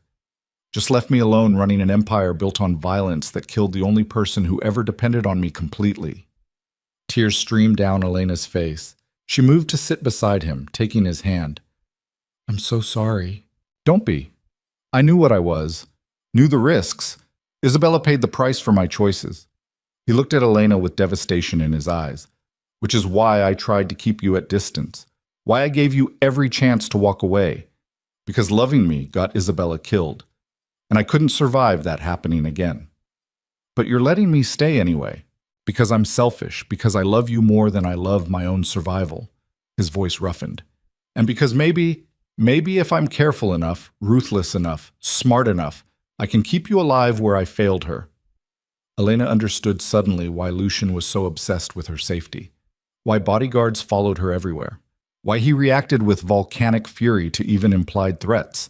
He wasn't being controlling, he was being terrified. "I'm not Isabella," Elena said quietly. "And I'm not helpless. I chose this, Lucien. Chose you. Whatever happens..." His phone rang. Unknown number. Lucien answered on speaker. "Yes?" "Mr. Moretti." Detective Chen's voice filled the penthouse. I'm calling to inform you that we've just arrested one of your associates on racketeering charges. He's being very cooperative. I thought you'd want to know before it hits the news." Lucian's expression went glacial. "Who?" "Antonio Moretti, your uncle. He's been our informant for 6 months." The words detonated like explosives in the silent room. Elena watched Lucien's face transform into something inhuman. His uncle, family, the man who'd sat at dinner tables, attended meetings, been part of the inner circle for decades. "You're lying," Lucian said with deadly calm. "Am I?" "He's giving us locations, operational details, financial records. By tomorrow morning, we'll have enough to freeze your assets, arrest key members, and dismantle your organization piece by piece." Chen's satisfaction was audible. "It's over, Moretti, and there's nothing you can do about it except watch everything you built collapse." She hung up. Lucian stood motionless for 10 seconds. Then he threw the phone across the room with violent force. It shattered against the wall. He started pacing like a caged animal, hands in his hair, barely contained fury radiating from every movement. "That traitorous son of a bitch, that—" He couldn't finish. Just kept pacing, breathing hard, eyes burning with murderous intent. Elena had never seen him this close to losing control. "Lucien, this is—" "He sat at my table." The words exploded out of him. "He held you when you were a baby, Elena. He was there when my father died, and he's been selling us out to federal prosecutors for half a goddamn year." "Why would he do that?" "Because he wanted the organization. Thought he should have inherited instead of me." Lucian's laugh was harsh and broken. "And when I didn't give him more power, he decided to tear it all down rather than serve under someone 40 years younger." His phone, the burner he'd grabbed from the drawer, rang. "Dante." "Did you hear?" Lucian answered. "Everyone heard. Chen made sure the entire underworld knows Antonio flipped. She's trying to make you look weak." Dante's voice was tight. "What do you want to do?" Lucian looked at Elena, really looked at her, and something in his expression made her stomach drop. She saw him making calculations, weighing options, preparing for the kind of decision that would define everything moving forward. "I want you to find Antonio before Chen's protective custody does anything permanent," Lucian said quietly. "And I want everyone at the estate. Emergency meeting, 1 hour." "Lucian, if you go after him while he's in custody, I'm not going after him. I'm going to make sure everyone knows what happens when family betrays family." His voice was ice. 1 hour, Dante. No exceptions." He hung up and turned to Elena. His eyes were the coldest she'd ever seen them. All the warmth and humanity burned away by betrayal and fury. "I need you to stay here." "No." Elena stood. "You said we face things together. This is different." "How?" "Because what I'm about to do will change how you see me forever." His voice cracked. "And I can't have you watch me become the monster everyone says I am." Elena crossed the distance between them and grabbed his face with both hands, forcing him to meet her eyes. "I already know what you are. I chose you anyway. If you're going to become something worse to survive this, then I'm going to be there, because you're not doing it alone." Lucian stared at her like she was speaking a language he didn't understand. Then he kissed her with desperate intensity, not passion, but need, like she was oxygen and he'd been drowning. When they broke apart, his voice was barely a whisper. "Don't say I didn't warn you." They left the penthouse together, heading toward a confrontation that would either save everything or destroy it completely. And Elena realized with horrible clarity that there was no going back now. She'd crossed the final line. Whatever happened at that estate, whatever violence or brutality Lucian unleashed to protect his empire, she would be complicit in all of it. The shy librarian in the oversized hoodie was gone. In her place stood something harder, something capable of standing beside a man soaked in blood and choosing to stay. Katerina had been right all along. This world didn't offer middle ground. You hardened or you shattered. And Elena had finally made her choice. The Moretti estate looked different at night, with every light blazing and armed men stationed along the perimeter like soldiers preparing for siege. Elena sat beside Lucian in the back of the SUV, watching his profile as they approached the gates. His jaw was set in stone. His hands rested flat on his thighs with the forced stillness of someone containing volcanic rage. He hadn't spoken since they left the penthouse 20 minutes ago. The silence was suffocating. Security waved them through without pause. The circular driveway was packed with vehicles, black SUVs, expensive sedans, motorcycles. Every senior member of the organization had answered the emergency summons. Elena counted at least 30 men standing in clusters near the entrance, speaking in low, urgent tones that died when Lucien's vehicle pulled up. He exited without waiting for the driver. Elena scrambled to follow, her heart hammering so hard she could feel it in her throat. Men parted immediately, creating a path. Their expressions ranged from fury to fear to grim anticipation. Whatever was about to happen, everyone knew it would be brutal. Dante met them at the door. His face was pale beneath the exterior lighting. "They're inside, conference room. Mom's already there." He glanced at Elena. "You sure about this?" "Yes," she said before Lucien could answer for her. Dante nodded slowly. "Then stay close and don't react to anything you see. Understood?" Elena's stomach churned, but she nodded. They entered together. The mansion's interior was chaos, barely contained. Men filled the hallways, soldiers, captains, enforcers, all waiting for orders. The energy was electric and dangerous. Elena felt dozens of eyes tracking her movement, some with curiosity, some with judgment, a few with something darker that made her skin crawl. Lucien moved through the crowd without acknowledging anyone. His presence alone commanded silence. People pressed against walls to give him space. Elena followed in his wake, Dante close behind like a shadow. The conference room was on the second floor, a massive space with a long table, leather chairs, and reinforced walls that probably hid soundproofing. Caterina Moretti sat at one end wearing black like she was attending a funeral. Her expression was carved from ice. Around the table sat 8 senior members, including 3 men Elena recognized from the dinner weeks ago. Everyone stood when Lucien entered. He gestured sharply. "Sit." They obeyed immediately. Elena took a position against the wall near the door where Dante stood. Her legs felt weak. Lucien remained standing at the head of the table, hands braced against the polished wood, his entire body vibrating with barely leashed violence. Antonio betrayed this family. His voice was eerily calm. For 6 months, he fed information to federal prosecutors building a RICO case against us. He gave them meeting locations, operational details, financial vulnerabilities. Lucien's gaze swept across every face. He sat at this table planning our destruction while pretending loyalty. The silence was absolute. Detective Chen arrested him 3 hours ago. He's in federal custody, cooperating fully in exchange for witness protection and immunity. Lucien straightened slowly. By tomorrow, the task force will move on multiple fronts simultaneously. Asset seizures, arrests, raids. Everything we've built is under coordinated attack because one man decided his ego mattered more than family. A man Elena didn't recognize spoke up. "What do we do?" "We adapt." Lucien's tone sharpened.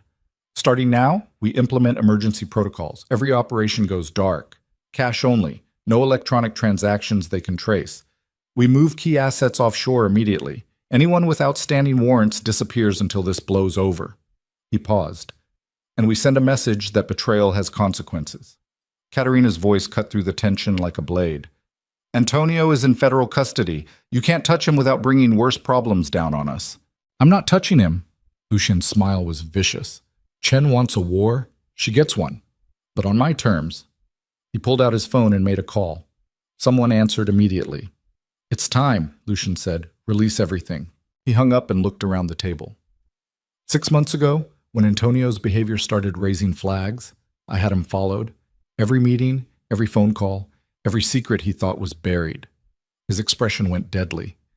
Turns out our uncle has been running his own side operations, skimming money, dealing drugs we explicitly don't touch, trafficking in things that violate every code this family stands for. Horror rippled through the room.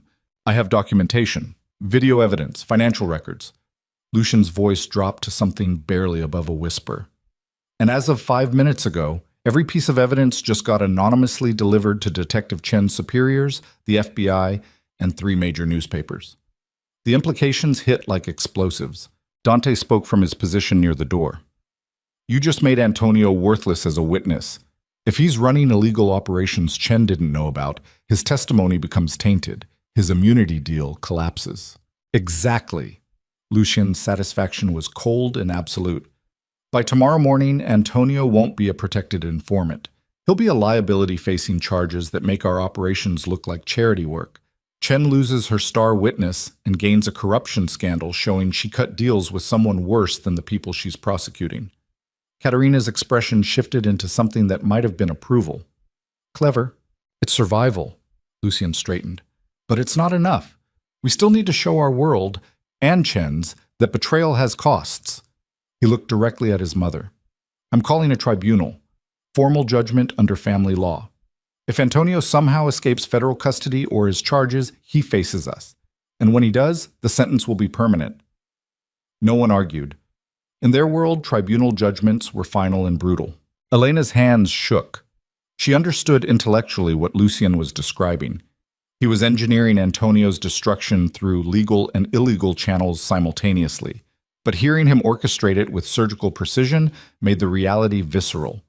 This was the man she loved, calculating and ruthless and willing to burn everything down to protect what mattered.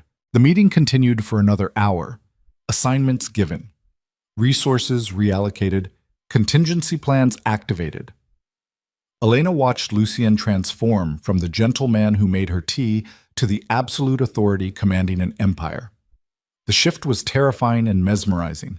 When people finally began filing out, Lucian gestured for Elena to stay. Dante lingered near the door. Katerina remained seated, studying her son with unreadable eyes. You did well, Katerina said quietly. Your father would be proud. Lucian's jaw tightened. My father would never have let Antonio get this far. I missed the signs. You trusted family. That's not weakness. It nearly destroyed us. But it didn't. Katerina stood gracefully. And now everyone knows what happens when someone tries. That's worth more than prevention. She moved toward the door, pausing beside Elena. You stayed, even knowing what he'd have to do. That takes strength. Elena couldn't find words. Katerina left without waiting for response. Dante closed the door, leaving the three of them alone. He looked at his brother with visible concern. You okay? No? Lucian's voice was raw. But I will be once this is finished. What about Chen? She lost her informant, but she still has 6 months of intelligence. Which means we need to discredit everything Antonio gave her. Make it impossible to use in court.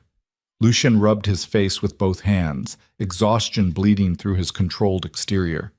I have lawyers working on suppression motions, constitutional violations in how evidence was gathered.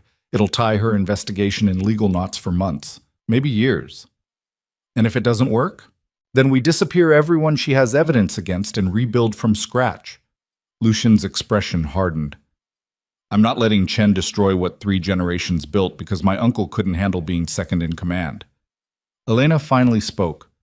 What happens to Antonio? Really? Both men looked at her. Dante glanced at Lucian, silently asking if he wanted privacy. Lucian shook his head. He'll be convicted on the charges I provided. Probably 15 to 20 years federal time. Lucian's voice stayed flat. If he survives that long. Prison isn't kind to men who cooperate with authorities, and I have people inside who owe me favors. You're going to have him killed in prison. Elena's voice shook. I'm going to let nature take its course. Lucian met her gaze directly. I won't order a hit, but I won't protect him either. If other inmates with their own grudges decide to handle it, that's not on me. The distinction felt meaningless. Antonio was dead either way. Lucien was just engineering plausible deniability. Does that make it easier? Elena asked quietly. Not doing it yourself? No. Lucian's honesty was brutal. But it keeps me from becoming the kind of monster who kills family directly. Even family that betrayed me. He moved closer to her. I know what you're thinking, that I'm rationalizing murder, that there's no moral difference between ordering it and allowing it, and you're probably right, but this is the compromise I can live with. Elena wanted to argue, wanted to say there had to be another way, but she'd run out of illusions about what Lucian's world required. This was the reality, brutal and final and soaked in blood that would never wash clean. Okay, she whispered. Lucian's expression cracked slightly. Okay? I don't like it. I hate it. but I understand why you think it's necessary. She stepped closer. And I'm not leaving you to face it alone. Dante cleared his throat. I'll give you 2 a minute. He left quickly. Alone, Lucien pulled Elena against his chest with desperate force. She felt him shaking, this powerful, dangerous man trembling with the weight of impossible decisions. I'm sorry, he murmured into her hair, for dragging you into this. For making you complicit in things you should never have to witness. Stop apologizing for what I chose. Elena pulled back to look at him. I knew who you were, what this world was. I stayed anyway. You shouldn't have. Maybe not, but I did. She cupped his face with both hands. So now we deal with the consequences together. Lucien kissed her with the desperation of someone drowning. Elena responded with equal intensity, pouring every complicated emotion into the connection. When they broke apart, both breathing hard, reality crashed back with crushing weight. We need to go, Lucien said quietly. It's not safe staying here tonight. Too many people know this location. If Chen decides to raid, his phone rang. Unknown number again. Lucien answered on speaker, his expression already darkening. What?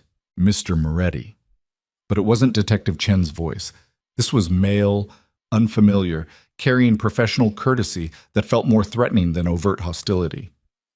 My name is Agent Marcus Webb, FBI. I'm calling regarding the evidence package that was delivered to our office this evening concerning Antonio Moretti. Lucien's entire body went still.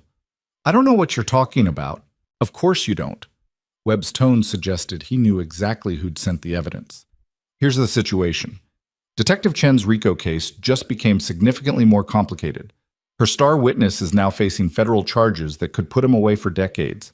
Her investigation is tainted by association, and between you and me, her supervisors are furious. Not my problem. Actually, it is. Because Chen is desperate now. Desperate cops make dangerous decisions. Webb paused. She knows you have a girlfriend, Elena Marrow, and she knows Miss Marrow could potentially be charged as an accessory if Chen can prove knowledge and participation in criminal activities. Elena's blood turned to ice. Chen wouldn't dare, Lucien said with deadly calm. Elena has done nothing illegal. Knowingly benefiting from criminal proceeds could be argued. Living in your penthouse, accepting gifts, being present during conversations about illegal activities, these things create legal exposure. Webb's voice stayed professional. I'm calling as a courtesy. To let you know that Chen is exploring every option to hurt you now that her main case is collapsing. And the easiest target is the person you care about most. If Chen touches Elena, you'll do nothing, because you're smart enough to know that threatening federal agents ends badly for everyone. Webb's tone hardened slightly. But here's what you can do. Cooperate with our investigation into Antonio's operations. Give us everything you have.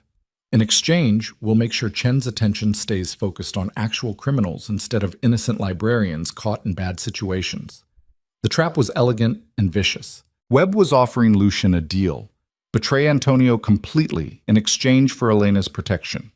It would solve the FBI's problem by giving them a conviction without the tainted testimony, and it would solve Lucien's problem by removing Elena from Chen's crosshairs. But it would also make Lucien an informant, something that violated every code he'd been raised to uphold.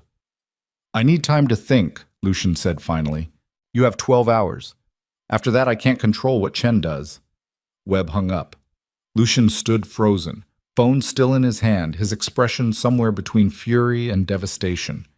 Elena watched him process the impossible choice, protect her by becoming exactly what he'd just condemned Antonio for, or maintain his principles while gambling with her freedom. Don't, Elena said quietly. He looked at her sharply. Don't what? Don't even consider cooperating. I won't let you destroy yourself to protect me. Elena, I mean it, Lucien. If you become an informant, you lose everything. Your organization falls apart. Your family disowns you.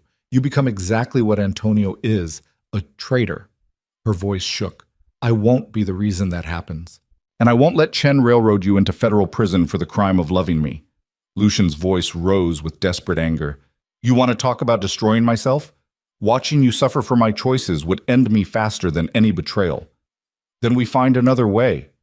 There is no other way. He slammed his phone on the table. This is the choice, Elena. I cooperate and save you, or I refuse and hope Chen doesn't have enough to charge you. Those are the only options. Then you refuse. You fight her legally. You use every resource you have to protect me without becoming an informant. Elena moved closer. Because the man I fell in love with doesn't break that easily. And I won't let you start now. Lucian stared at her like she'd spoken in a foreign language. You're asking me to gamble your life on the hope that lawyers can outmaneuver a federal prosecutor with a vendetta. I'm asking you to trust that we can survive this together without compromising who you are. And if I'm wrong, if Chen charges you anyway, then we deal with it together. Elena grabbed his hands. But Lucien, listen to me. If you cooperate with the FBI, you don't just betray Antonio. You betray every person depending on you, every family counting on Moretti protection, every community you've supported. You become the villain Chen always said you were. The words hit like physical blows. Lucian pulled away, pacing the length of the conference room with barely contained anguish. I can't lose you, he said finally, his voice breaking. Isabella died because I failed to protect her. I won't survive that happening again. You won't lose me. You don't know that. Neither do you. But I know that becoming an informant guarantees you lose yourself, and that's worse than any prison sentence. Elena fought back tears. I chose this world, Lucien. I chose you. All of you, including the parts that make impossible decisions to survive. Don't take that choice away from me by destroying yourself. Lucien stopped pacing. He stood with his back to her, shoulders rigid, hands clenched into fists. When he spoke, his voice was barely audible. 12 hours. That's all we have to find a solution that doesn't require me betraying everything I am or sacrificing you to Chen's vendetta. Then we use those 12 hours. He turned slowly. His eyes were red-rimmed and desperate. How? How do we fight this? Elena took a shaking breath. We do what you do best. We go on the offensive. The plan came together over the next 4 hours in Lucian's penthouse, with Dante, 3 lawyers, a former FBI agent on Lucian's payroll, and a digital forensics expert. Elena sat in the corner listening to people who spoke in legal jargon and criminal strategy, trying to understand how they planned to dismantle Chen's case before she could weaponize it against them. The strategy was multifaceted and aggressive. First, the lawyers would file immediate motions challenging every piece of evidence Chen had gathered through Antonio's cooperation. They'd argue entrapment, constitutional violations, tainted testimony. It wouldn't make the evidence disappear, but it would tie Chen up in court battles for months. Second, the former FBI agent would reach out to his contacts within the Bureau to gather intelligence on Chen's investigation. What evidence did she actually have? What were her next moves? Who else was she targeting? Information was ammunition. Third, the digital expert would scrub Elena's entire online presence and electronic footprint. Any communication that could be twisted into evidence of criminal knowledge would be isolated and prepared for defense. They'd build a case showing Elena was an innocent party caught in proximity to illegal activities without participation. Fourth, Lucien would activate every political connection he'd cultivated over 2 decades. Mayors, congressmen, judges, anyone who owed him favors would be asked to apply pressure on Chen's investigation through official channels. Not obstruction, but bureaucratic friction that slowed everything down. And fifth, the most dangerous part, they'd investigate Chen herself. Everyone has skeletons, the former FBI agent said, spreading files across the table. Chen's been obsessed with taking down organized crime since her brother died in a gang shooting 15 years ago. She's made it personal, which means she's probably crossed lines. You want to blackmail a federal detective, Dante said flatly. I want leverage. There's a difference. The agent looked at Lucien.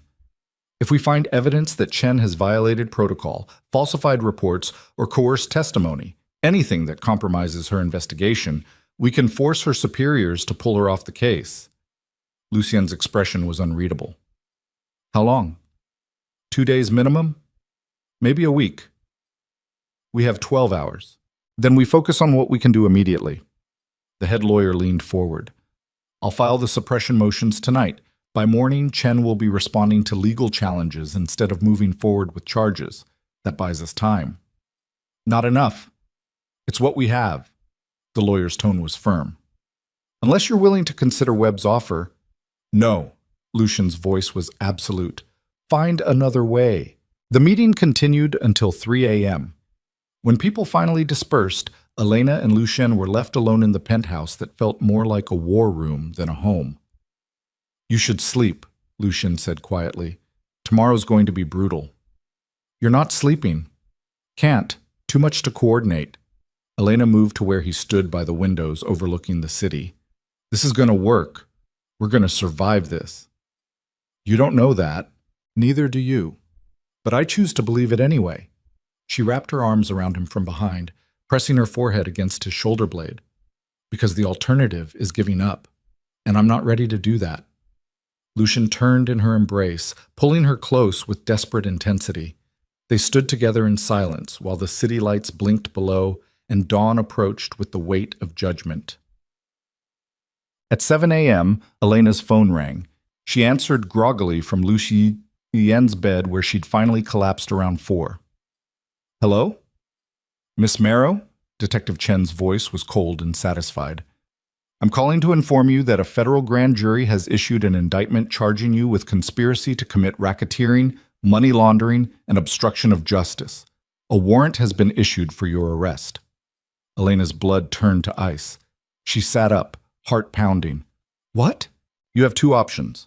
Surrender yourself at my office by noon, or I'll send agents to pick you up. Either way, you're being processed today. Chen paused.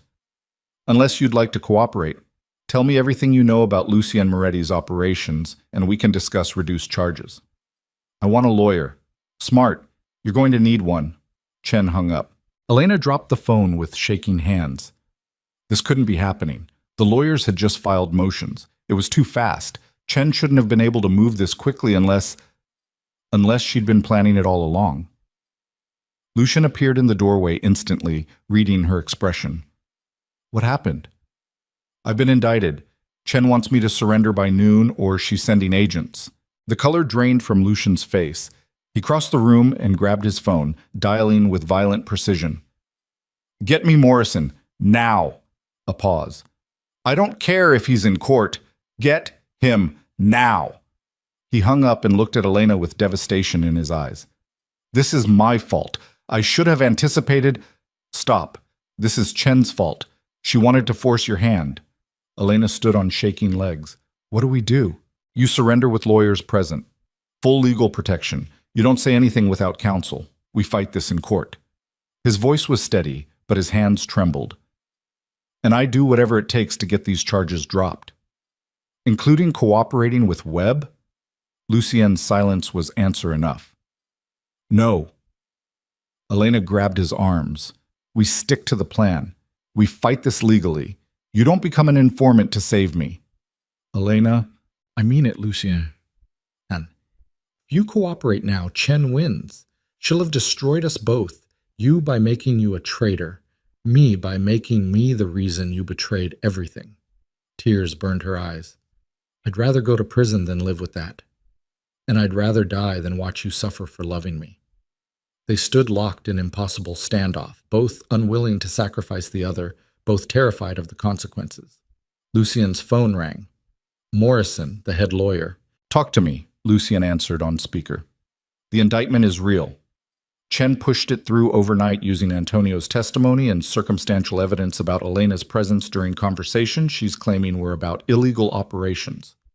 Morrison's voice was grim. It's weak, but it's enough to force a trial. How weak? 60% chance we get it dismissed at preliminary hearing. 80% chance of acquittal if it goes to trial. But that's months of legal battles, and trials are unpredictable. Morrison paused. She needs to surrender today, with me present. We'll make it as clean as possible. Lucien's jaw was so tight, Elena heard his teeth grinding. Fine, arrange it. Arrange? There's one more thing. Morrison's tone shifted. Agent Webb called me this morning. He says his offer is still on the table. Cooperate with the FBI's investigation into Antonio, and they'll make Chen's charges disappear. Full immunity for Elena. Clean slate. No, Lucien said immediately. Lucien, be reasonable. I said no. Find another way. He hung up. Elena's chest ached. She understood the impossible position. Lucien could save her instantly by betraying everything he stood for. Or he could maintain his integrity while gambling her freedom on legal strategies that might fail. There were no good choices, only gradations of catastrophe. "We should go," Lucien said quietly. "Morrison wants you at his office by 10 to prep before surrender." Elena nodded numbly. They dressed in silence, her in simple clothes that wouldn't photograph badly, him in a dark suit that made him look like he was attending an execution. Maybe he was. The drive to Morrison's office took 30 minutes through morning traffic. Bodyguards followed in separate vehicles. Elena watched the city pass by and wondered if this was the last time she'd see it from freedom. The thought was surreal. 24 hours ago, she'd been worried about police surveillance. Now she was facing federal charges that could put her away for decades.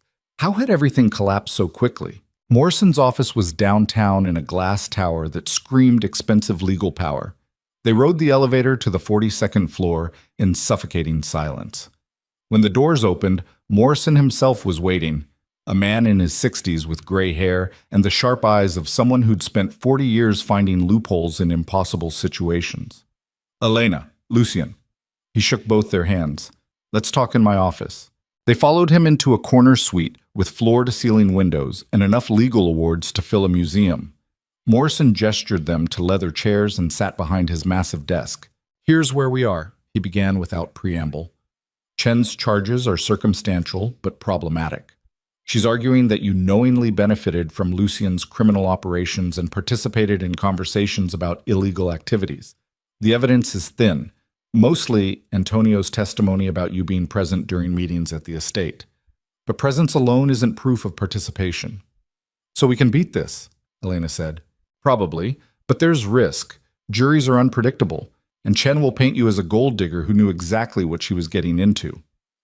Morrison's expression was sympathetic. "We need to be prepared for a long, ugly fight." "How long?" 6 months minimum to get to trial. Could be a year with delays." Elena's stomach dropped. "A year?" "Unless you take Webb's deal." Morrison looked directly at Lucien. "In which case, this all goes away immediately." Lucien stood abruptly and moved to the windows, staring down at the city with rigid posture. Elena could see him wrestling with the decision that would define everything. "There has to be another option," Elena said desperately. "Something we're not seeing." Morrison shook his head. "I've been doing this for 40 years. Sometimes there's no clever solution. Sometimes you just have to choose which price you're willing to pay." The words hung brutal and final in the expensive office. Lucien turned from his windows. His expression was carved from stone, but his eyes burned with anguish. "What if I give them something else? Not testimony against Antonio, something different they want." Morrison sat forward. "Like what?" "I have information on 3 other crime families: operations, locations, financial structures. Things the FBI has been trying to penetrate for years." Lucien's voice stayed controlled. "What if I trade that information for Elena's immunity?" "You'd be giving up allies, creating enemies." "I know. Those families would retaliate. You'd be starting wars." "I know," Lucien repeated. "But I wouldn't be betraying my own family. Wouldn't be breaking the same code I condemned Antonio for violating." Morrison considered carefully. "It might work. Webb wants convictions. If you give him targets that are worth more than Antonio's testimony, he could sell it to his superiors." He paused.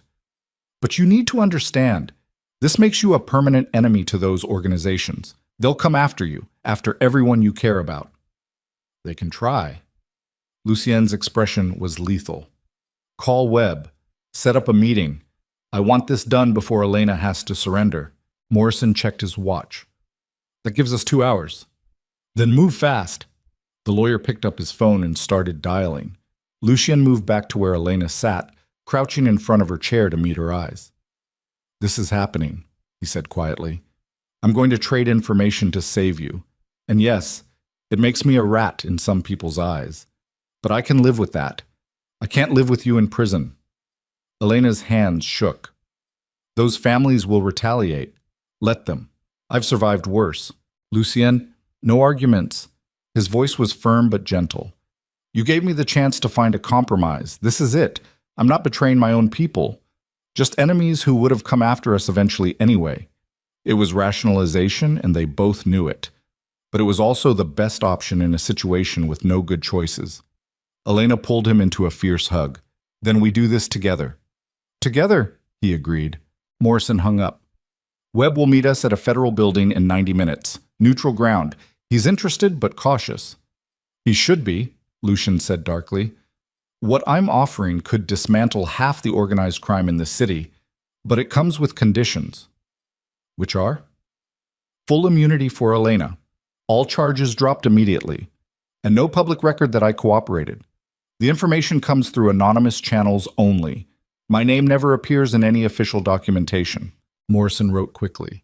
"Webb may not go for the anonymity clause." "Then there's no deal. I'm not painting a target on my back for every criminal organization on the East Coast." Lucian stood. "Make it clear. This is the only offer. He takes it, or Elena goes to trial, and he gets nothing." They left Morrison's office and headed to the federal building where Webb waited. Elena felt like she was moving through a nightmare. Everything had spiraled so far beyond her control that she could barely process the reality. 48 hours ago, she'd been worried about staying with Lucian. Now she was watching him trade information to the FBI to keep her out of prison. The federal building was austere and intimidating, security checkpoints, armed guards, surveillance everywhere. They were escorted to a conference room on the 8th floor where Agent Webb waited with 2 colleagues and a recording device. Webb was younger than Elena expected, maybe 45, with the lean build of someone who spent time in the field rather than behind a desk. His expression was professional, but his eyes were sharp, assessing both of them with calculation. "Mr. Moretti? Miss Marrow." He gestured to chairs. "Let's talk." Morrison laid out Lucian's offer with clinical precision. Information on 3 crime families in exchange for Elena's complete immunity and Lucian's anonymity. Webb listened without interrupting, his expression giving nothing away. When Morrison finished, Webb leaned back in his chair. "What you're offering is valuable, but it also makes you a target. You understand that once this information is used, those families will eventually figure out it came from you." "I'll deal with that," Lucien said flatly. "And you're willing to provide testimony if trials require it?" "No, information only. Documents, locations, evidence you can use independently. My name stays out of it completely." Webb frowned. "That limits the value." "That's the deal." Lucian's tone was absolute. "Take it or leave it." The FBI agent studied him for a long moment. Then he looked at Elena with something that might have been sympathy. "You love him," Webb said quietly. Elena blinked at the unexpected personal question. "Yes.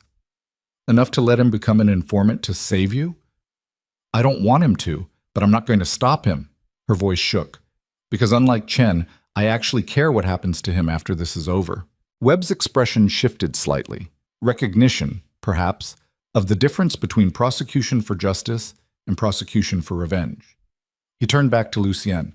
"You have a deal on one condition." "Which is?" "The information better be as good as you claim. If you're feeding me garbage to buy time, the deal collapses and Miss Marrow faces trial." Webb's voice hardened. "And I'll make sure she gets the maximum sentence. The information is solid." Lucian pulled out a USB drive from his jacket.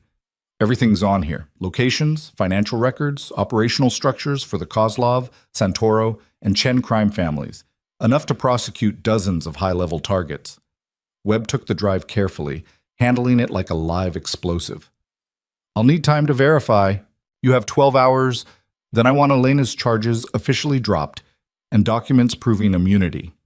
Lucien leaned forward. "And Webb? If you betray this deal, if any of this information traces back to me publicly, I'll make sure every criminal organization in the country knows the FBI can't be trusted to honor agreements. You'll never get another informant again." The threat was clear. Webb could use the information, but he had to protect Lucian's identity completely. Otherwise, the FBI's entire informant program would suffer the consequences. Webb nodded slowly. "Fair enough." He stood. "Miss Marrow, you're free to go for now. Don't leave the city. Once I verify this information, we'll process the immunity paperwork." Elena couldn't believe it. She looked at Lucien with tears in her eyes. He'd just sacrificed his principles, made enemies of powerful organizations, and painted a target on his back, all to save her from prison. They left the federal building together in stunned silence. The SUV was waiting. Bodyguards formed a protective barrier. Once inside the vehicle, Elena finally let herself break down completely. Lucien pulled her against his chest and held on while she sobbed with relief and guilt, an overwhelming love for a man who'd just destroyed parts of himself to keep her whole. "It's done," he murmured into her hair. "You're safe, that's all that matters." But Elena knew the truth. It wasn't done. It was just beginning. Because 3 crime families now had a death sentence signed by information Lucien provided. And when they figured out who betrayed them, the retaliation would be swift and brutal and absolutely merciless. They'd bought Elena's freedom with Lucien's blood, and the bill was coming due faster than either of them realized. The retaliation came faster than anyone expected. 72 hours after Lucien handed the USB drive to Agent Webb, federal raids hit all 3 crime families simultaneously.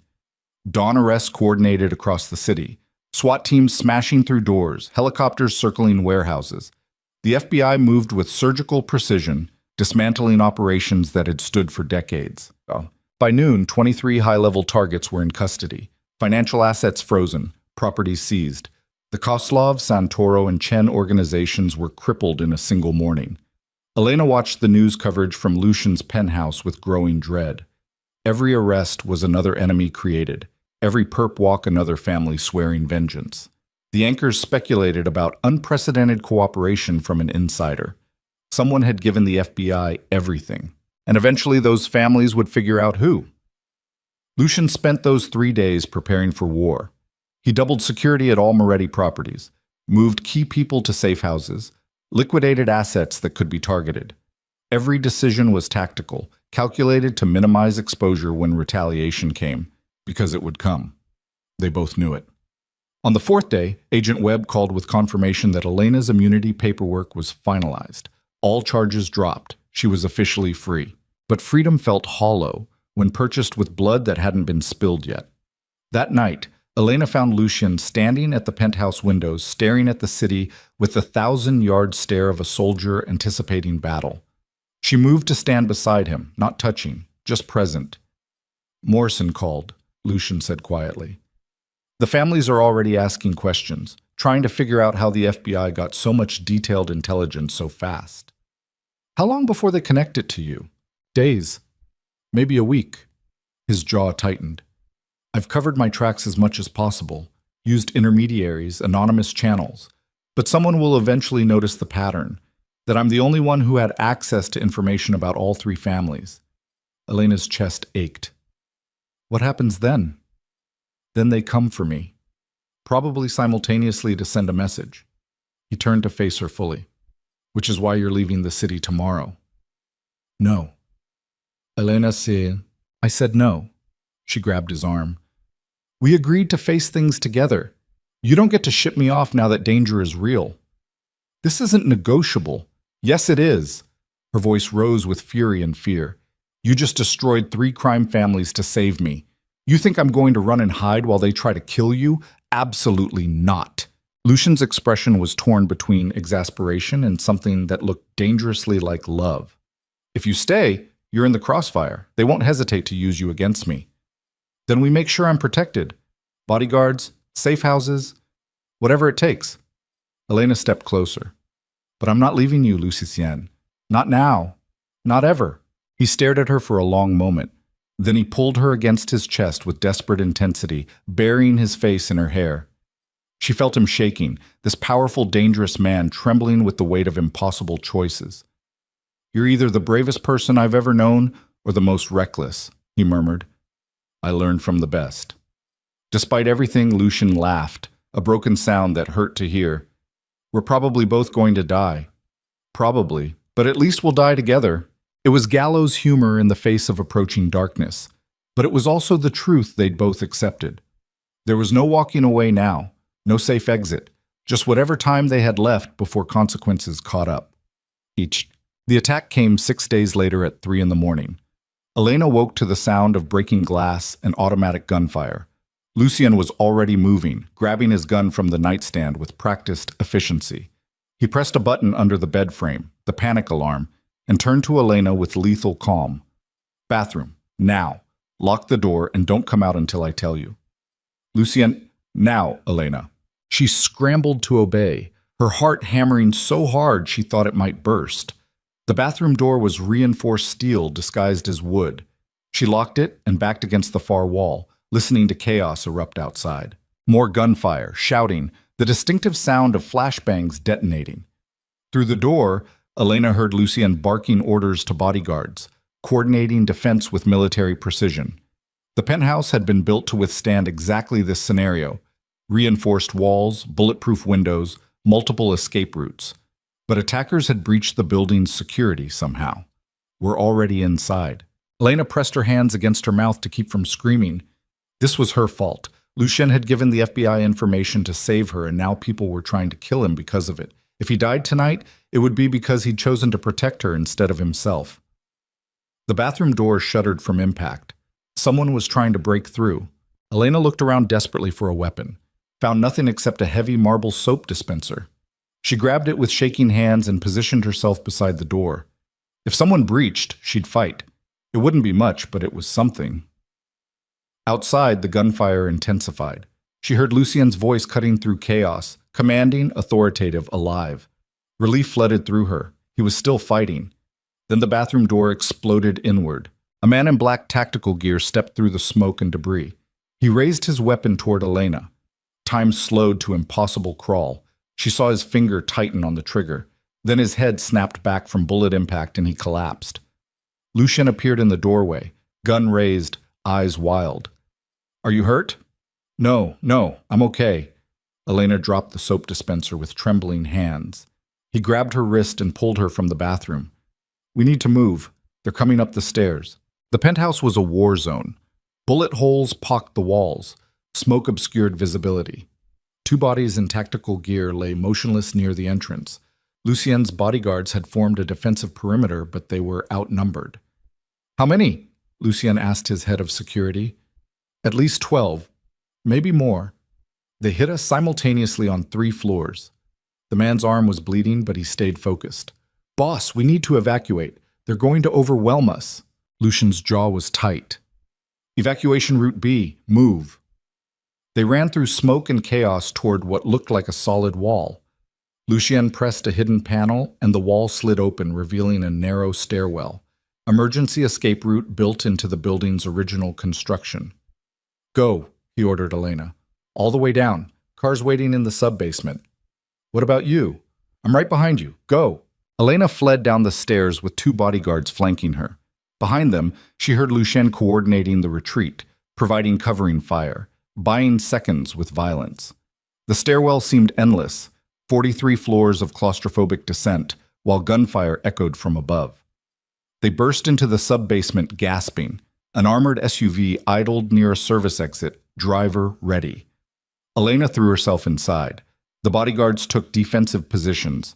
Seconds stretched into agonizing eternity. Then Lucien appeared running full speed, Dante beside him, both firing behind them at pursuers. They dove into the SUV and the driver punched the accelerator before the doors fully closed. The vehicle exploded from the parking garage into pre-dawn streets. Behind them, gunfire sparked off armored plating. The driver took corners at terrifying speed, weaving through early morning traffic. Tried. Elena couldn't breathe, couldn't process what just happened. Someone had just tried to kill them in coordinated military assault. This wasn't organized crime retaliation. This was war. Where are we going? She finally gasped. Safe house, 20 minutes from here. Lucien checked his weapon with mechanical precision, despite his hands shaking. Blood stained his shirt sleeve. Are you hurt? You're bleeding. Graze, I'm fine. He looked at Dante. Casualties? 3 bodyguards down, 2 civilians in the lobby caught in crossfire. Dante's expression was grim. They weren't trying to kill you quietly, brother. This was a message. I got the message. Lucien's voice was cold fury barely contained. Who claimed it? All 3 families, joint operation. They figured out you're the source and decided to pool resources. Dante paused. They're not stopping. This was just the opening move. The implications crashed through Elena like ice water. 3 crime families united in singular purpose. Kill Lucien Moretti. They had manpower, resources, and absolute determination. How did you survive that kind of coordinated assault?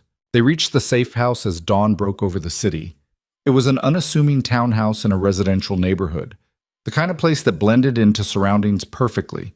But inside was hardened security, surveillance equipment, weapons caches. A fortress disguised as normal. Lucien immediately started making calls, coordinating response with remaining loyal captains. Elena watched him transform into pure tactical commander, assessing damage, reallocating resources, preparing counterattacks. The gentleman who made her tea had vanished completely. In his place stood the mafia boss, who'd built an empire through ruthless calculation. Dante pulled Elena aside while Lucien worked. "You should leave the city, today. We'll get you somewhere they can't find you." Lucien already tried that argument. "Then try hearing it from someone who loves him differently." Dante's expression was raw. "He can't focus on survival if he's worried about protecting you. You staying makes him vulnerable, gets him killed. And me leaving breaks him completely." Elena met his gaze. "I've watched what losing people does to Lucien. Isabella destroyed him. You think he'd survive me abandoning him when enemies are trying to murder him? I think he'd survive knowing you're safe more than he'd survive watching you die." The words hit like physical blows. Elena had no counter-argument because Dante was right. Her presence was a liability, but leaving felt like betrayal worse than anything Antonio had done. "I can't," she whispered. "I can't leave him alone in this." Dante stared at her for a long moment. Then he nodded slowly. "Then you better be prepared for what's coming, because this doesn't end until either Lucien's dead or those 3 families are destroyed. There's no middle ground anymore." Claude. The war lasted 3 weeks. It was brutal, efficient, and terrifying in its scope. Lucien struck back at all 3 families simultaneously, targeting their operations, their leadership, their financial infrastructure. He burned warehouses, raided safe houses, turned allies against them through intimidation and strategic bribes. The Moretti organization became a weapon of precision destruction, but the families retaliated with equal ferocity. Car bombs, ambushes, assassination attempts that came closer each time. Elena stopped counting near misses after the 4th. They moved between safe houses every 2 days, never stayed anywhere long enough to establish patterns. It was exhausting and unsustainable. The city's criminal underworld took notice. Other organizations started choosing sides or getting caught in crossfire. Politicians Lucien had protected demanded he end the violence. Federal agents circled like sharks smelling blood. Agent Webb called personally on day 16. "This needs to stop," he said without preamble. "You're tearing the city apart." "Tell that to the families trying to kill me," Lucien replied coldly. "I am telling them, but they're not listening, and now innocent people are dying." Webb's frustration was audible. "You gave me that information to save your girlfriend. Don't make me regret the deal by forcing federal intervention." "What do you suggest?" "End it. Negotiate peace. Before the body count gets so high that my superiors shut down everyone involved, including you." Lucien hung up without responding. But that night, staring at casualty reports with exhausted eyes, he finally admitted what Elena had been thinking for days. They couldn't win this war. Not through violence alone. The families had too much manpower, too many resources, too much determination. "We need a different strategy," he said quietly. Elena looked up from where she'd been cleaning weapons, a skill she'd learned by necessity over the past weeks. "What kind of strategy?" "One that ends this permanently without more bloodshed." Lucien's expression was calculating. "The families want revenge for my betrayal. What if I give them something that satisfies that need without requiring my death?" "Like what?" "Like stepping down, publicly, permanently." Elena's breath caught. "You'd give up the organization?" "Not give up. Transfer control to Dante. Make it clear I'm out. No longer running operations, no longer making decisions, no longer a threat." His voice stayed controlled, but she heard the pain beneath. "Without me leading the Moretti family, I stopped being worth killing, just another retired criminal living quietly." "They'll never believe you." "They will if I make it convincing. Liquidate assets, move out of the city, cut all ties." He looked at her with devastating honesty. "Build a different life. With you. Away from all of this." Tears burned Elena's eyes. "You'd really walk away? From everything you've built?" "I'd burn it all down if it meant keeping you alive." Lucien's voice roughened. "What Isabella taught me, what you're teaching me, is that power means nothing if everyone you love ends up dead because of it. I'd rather be nobody with you than a king alone." The confession broke something open in Elena's chest. She crossed to where he sat and pulled him into fierce embrace. "Okay, we do it. We walk away together." "You're sure? This means leaving everything. Your job, your friends, your entire life." "My life is wherever you are." She pulled back to meet his eyes. "So if that's a quiet house somewhere far from here, then that's what I want too." Lucien kissed her with desperate relief. When they broke apart, his expression had shifted into determination. "I'll set up a meeting. All three families. Neutral ground. I'll offer surrender in exchange for peace." "They might just kill you." "Maybe, but I don't think so. Public execution looks weak. Accepting my surrender and watching me fade into obscurity? That's the victory they actually want. Proof that betraying the underworld ends your power permanently." It was risky, insane possibly, but it was also the only path forward that didn't end in mutual destruction. The meeting happened 1 week later at an abandoned church in neutral territory. Representatives from all three families arrived with armed escorts.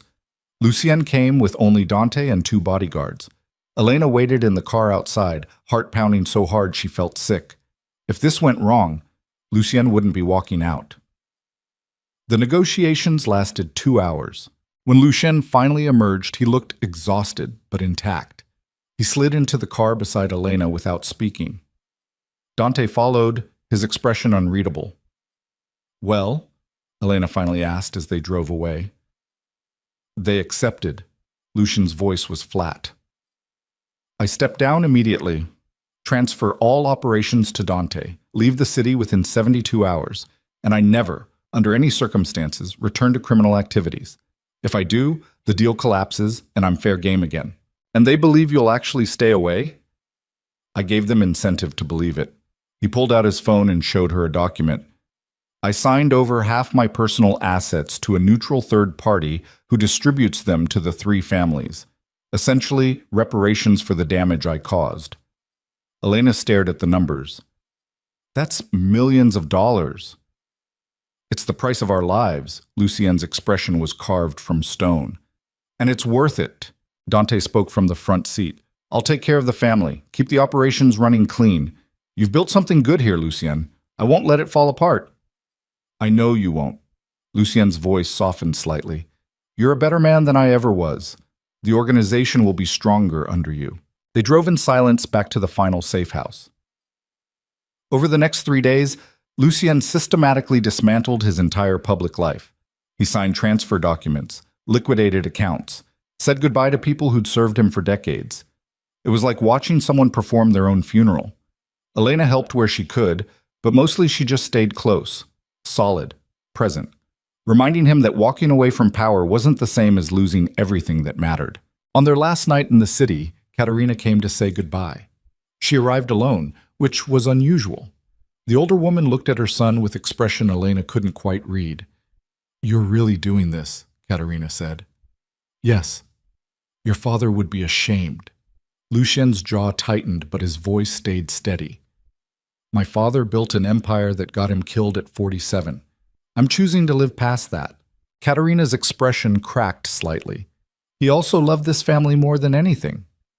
"So do I, which is why I'm trusting Dante to protect it while I protect the woman I love." Lucien stepped closer. "I spent 15 years being what the family needed. Now I'm choosing what I need. If that's shameful, then I'll live with the shame." Mother and son stared at each other for a long moment. Then Katerina did something Elena had never seen. She pulled Lucien into embrace. "Be happy," she whispered. "That's all I actually want for you." When they separated, both had tears in their eyes. Katerina turned to Elena. "Take care of him, and if you hurt him, I will find you." "I know," Elena said. The older woman nodded and left without another word. That night, Elena and Lucien made love with desperate intensity. Not passion exactly, but the raw need of two people clinging to each other while their entire world shifted beneath them. Afterward, they lay tangled together in the darkness, neither sleeping, just holding on. "Are you scared?" Elena asked quietly. "Terrified," Lucien admitted. "I've been running this organization since I was 19. I don't know who I am without it." You're the man who rebuilt community centers and listened to me ramble about children's books. Elena pressed closer. You're more than your job, Lucian. You always have been. He pulled her tighter. I hope you're right. Ishak. They left the city at dawn in a nondescript sedan with nothing but 2 suitcases and new identities. Agent Webb had arranged the paperwork as final favor: social security numbers, driver's licenses, complete backgrounds for people who'd never existed. Lucas and Emma Morrison, married couple, relocating for work. Completely unremarkable. They drove for 6 hours to a small coastal town Elena had chosen from photographs online. Population under 5,000. The kind of place where everyone knew everyone but newcomers were welcomed if they minded their business. The house Lucien had purchased remotely was modest by his old standards.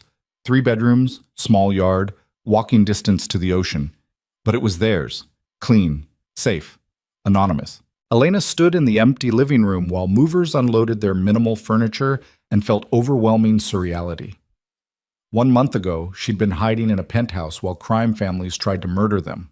Now she was arranging throw pillows and discussing paint colors. You okay? Lucian asked, appearing with coffee. I don't know. Elena accepted the cup gratefully. This doesn't feel real yet. Give it time. He surveyed the space with critical eye. We'll make it home. Over the following weeks, they began building something resembling normal life.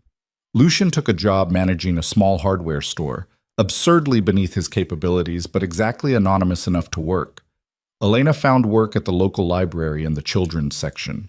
They shopped for groceries, cooked dinners together, took evening walks along the beach. It was peaceful. It was boring. It was everything they'd fought for. But Elena noticed Lucian struggling with the transition. He was too used to constant crisis, impossible decisions, adrenaline-soaked existence. Retirement felt like suffocation. Some nights she'd wake to find him staring out windows with the 1,000-yard stare of someone missing war despite hating it. 2 months in, Elena found him sitting on their back porch at 3 a.m., unable to sleep again. She brought coffee and sat beside him without speaking. I miss it, he finally admitted. And I hate myself for missing it. What do you miss? Mattering, making decisions that affected thousands of people, being important. He laughed bitterly. I told myself I was walking away from violence. Turns out I was also walking away from purpose. Elena's chest ached. You matter to me. Isn't that enough? It should be. And most days it is. He looked at her with raw honesty. But some days I wake up and realize I'm a 40-year-old man selling hammers and power tools, and I wonder if I made a mistake. The confession hurt, but Elena appreciated the truth. Do you regret leaving? Lucian was quiet for a long time. No, because being here means you're alive and safe. That's worth everything I gave up. He took her hand. But I'm grieving what I lost, and I need you to be patient while I figure out who I am now. I can do that. Elena squeezed his fingers. As long as you're honest with me. No pretending you're fine when you're not. Deal. They sat together watching dawn break over the ocean, 2 people learning how to live after surviving disaster. The transformation happened gradually over the next year. Lucien started volunteering at the local youth center, teaching kids woodworking and self-defense, providing the kind of mentorship he'd never received. Elena expanded her library programs to include financial literacy workshops for struggling families.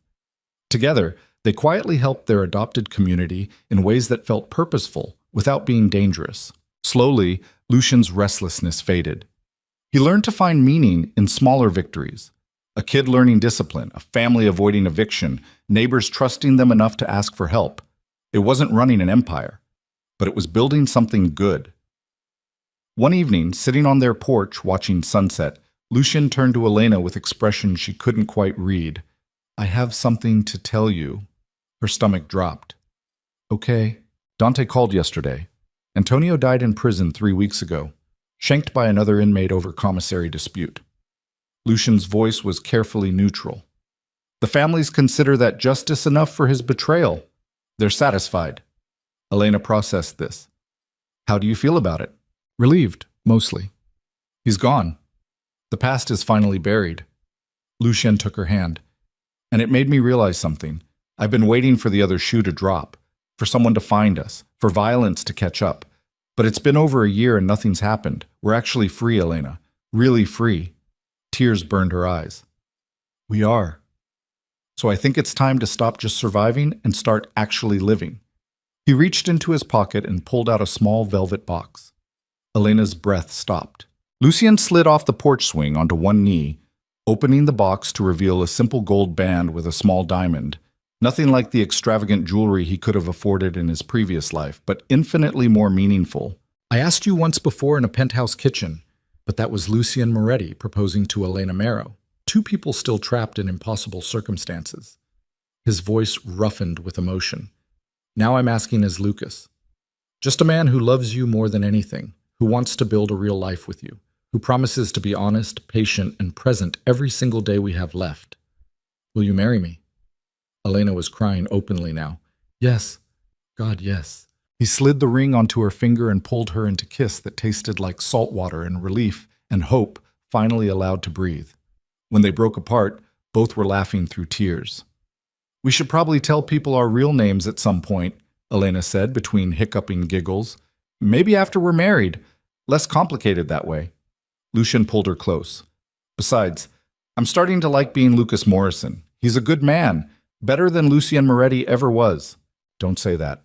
Elena touched his face. "Lucien Moretti protected communities and sacrificed everything to save me. He was flawed and dangerous and violent, but he was also brave and loyal and capable of extraordinary love. I wouldn't want Lucas without the parts of Lucien that made him." Lucien stared at her like she'd performed miracles. "How did I get this lucky?" "You walked into a coffee shop and didn't run when you realized I was a disaster. You wore an oversized hoodie and still somehow were the most beautiful person I'd ever seen." They sat together watching stars appear over the ocean. Two people who'd survived impossible darkness finally finding peace. They married 3 months later in a small ceremony on the beach. No family. No extravagant celebration. Just them, a local officiant, and 2 witnesses pulled from the library staff. Elena wore a simple white dress she bought off the rack. Lucien wore a suit from the department store. It was the opposite of the elaborate wedding they could have had in their previous lives. It was perfect. Afterward, they hosted a casual reception at their house. Burgers on the grill, beer in coolers, neighbors mingling in the yard. Normal people celebrating a normal marriage. Elena watched Lucien flip hamburgers and chat with their mailman about baseball scores and felt overwhelming gratitude for the ordinary moment. This was what they'd fought for. This exact scene. 2 people building a life not defined by violence or power, but by choice and connection. Late that night, after guests left and they'd cleaned up together, Lucien found Elena standing in their bedroom looking at wedding photos on her phone. "What are you thinking?" he asked. "That we made it. Despite everything, Antonio's betrayal, Chen's prosecution, 3 crime families trying to kill us, we actually survived and built something real." Lucien wrapped his arms around her from behind, resting his chin on her shoulder. "You know what the funny thing is? When I first saw you in that coffee shop, I thought you were the most fragile person I'd ever met. Shy, terrified, barely holding yourself together. I was all those things. But you were also the strongest. Because you survived Marcus's fraud and your own trauma and still showed up to that date hoping for something good. Then you survived my world, the violence, the danger, the impossible choices, and somehow made me better instead of letting it break you." His voice roughed with emotion. "I spent my whole life believing strength meant being hard. You taught me that real strength is staying soft when the world demands you become cold." Elena turned in his arms, tears streaming down her face. "You taught me that I deserve to be protected without being controlled. That vulnerability isn't weakness. That loving dangerously is still worth it." They held each other in their small bedroom in their modest house in a town where nobody knew their real names, and both understood that they'd found something infinitely more valuable than the empire they'd left behind.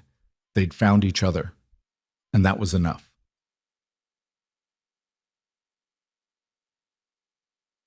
5 years later, Elena stood in the kitchen of their house making tea while rain hammered against the windows.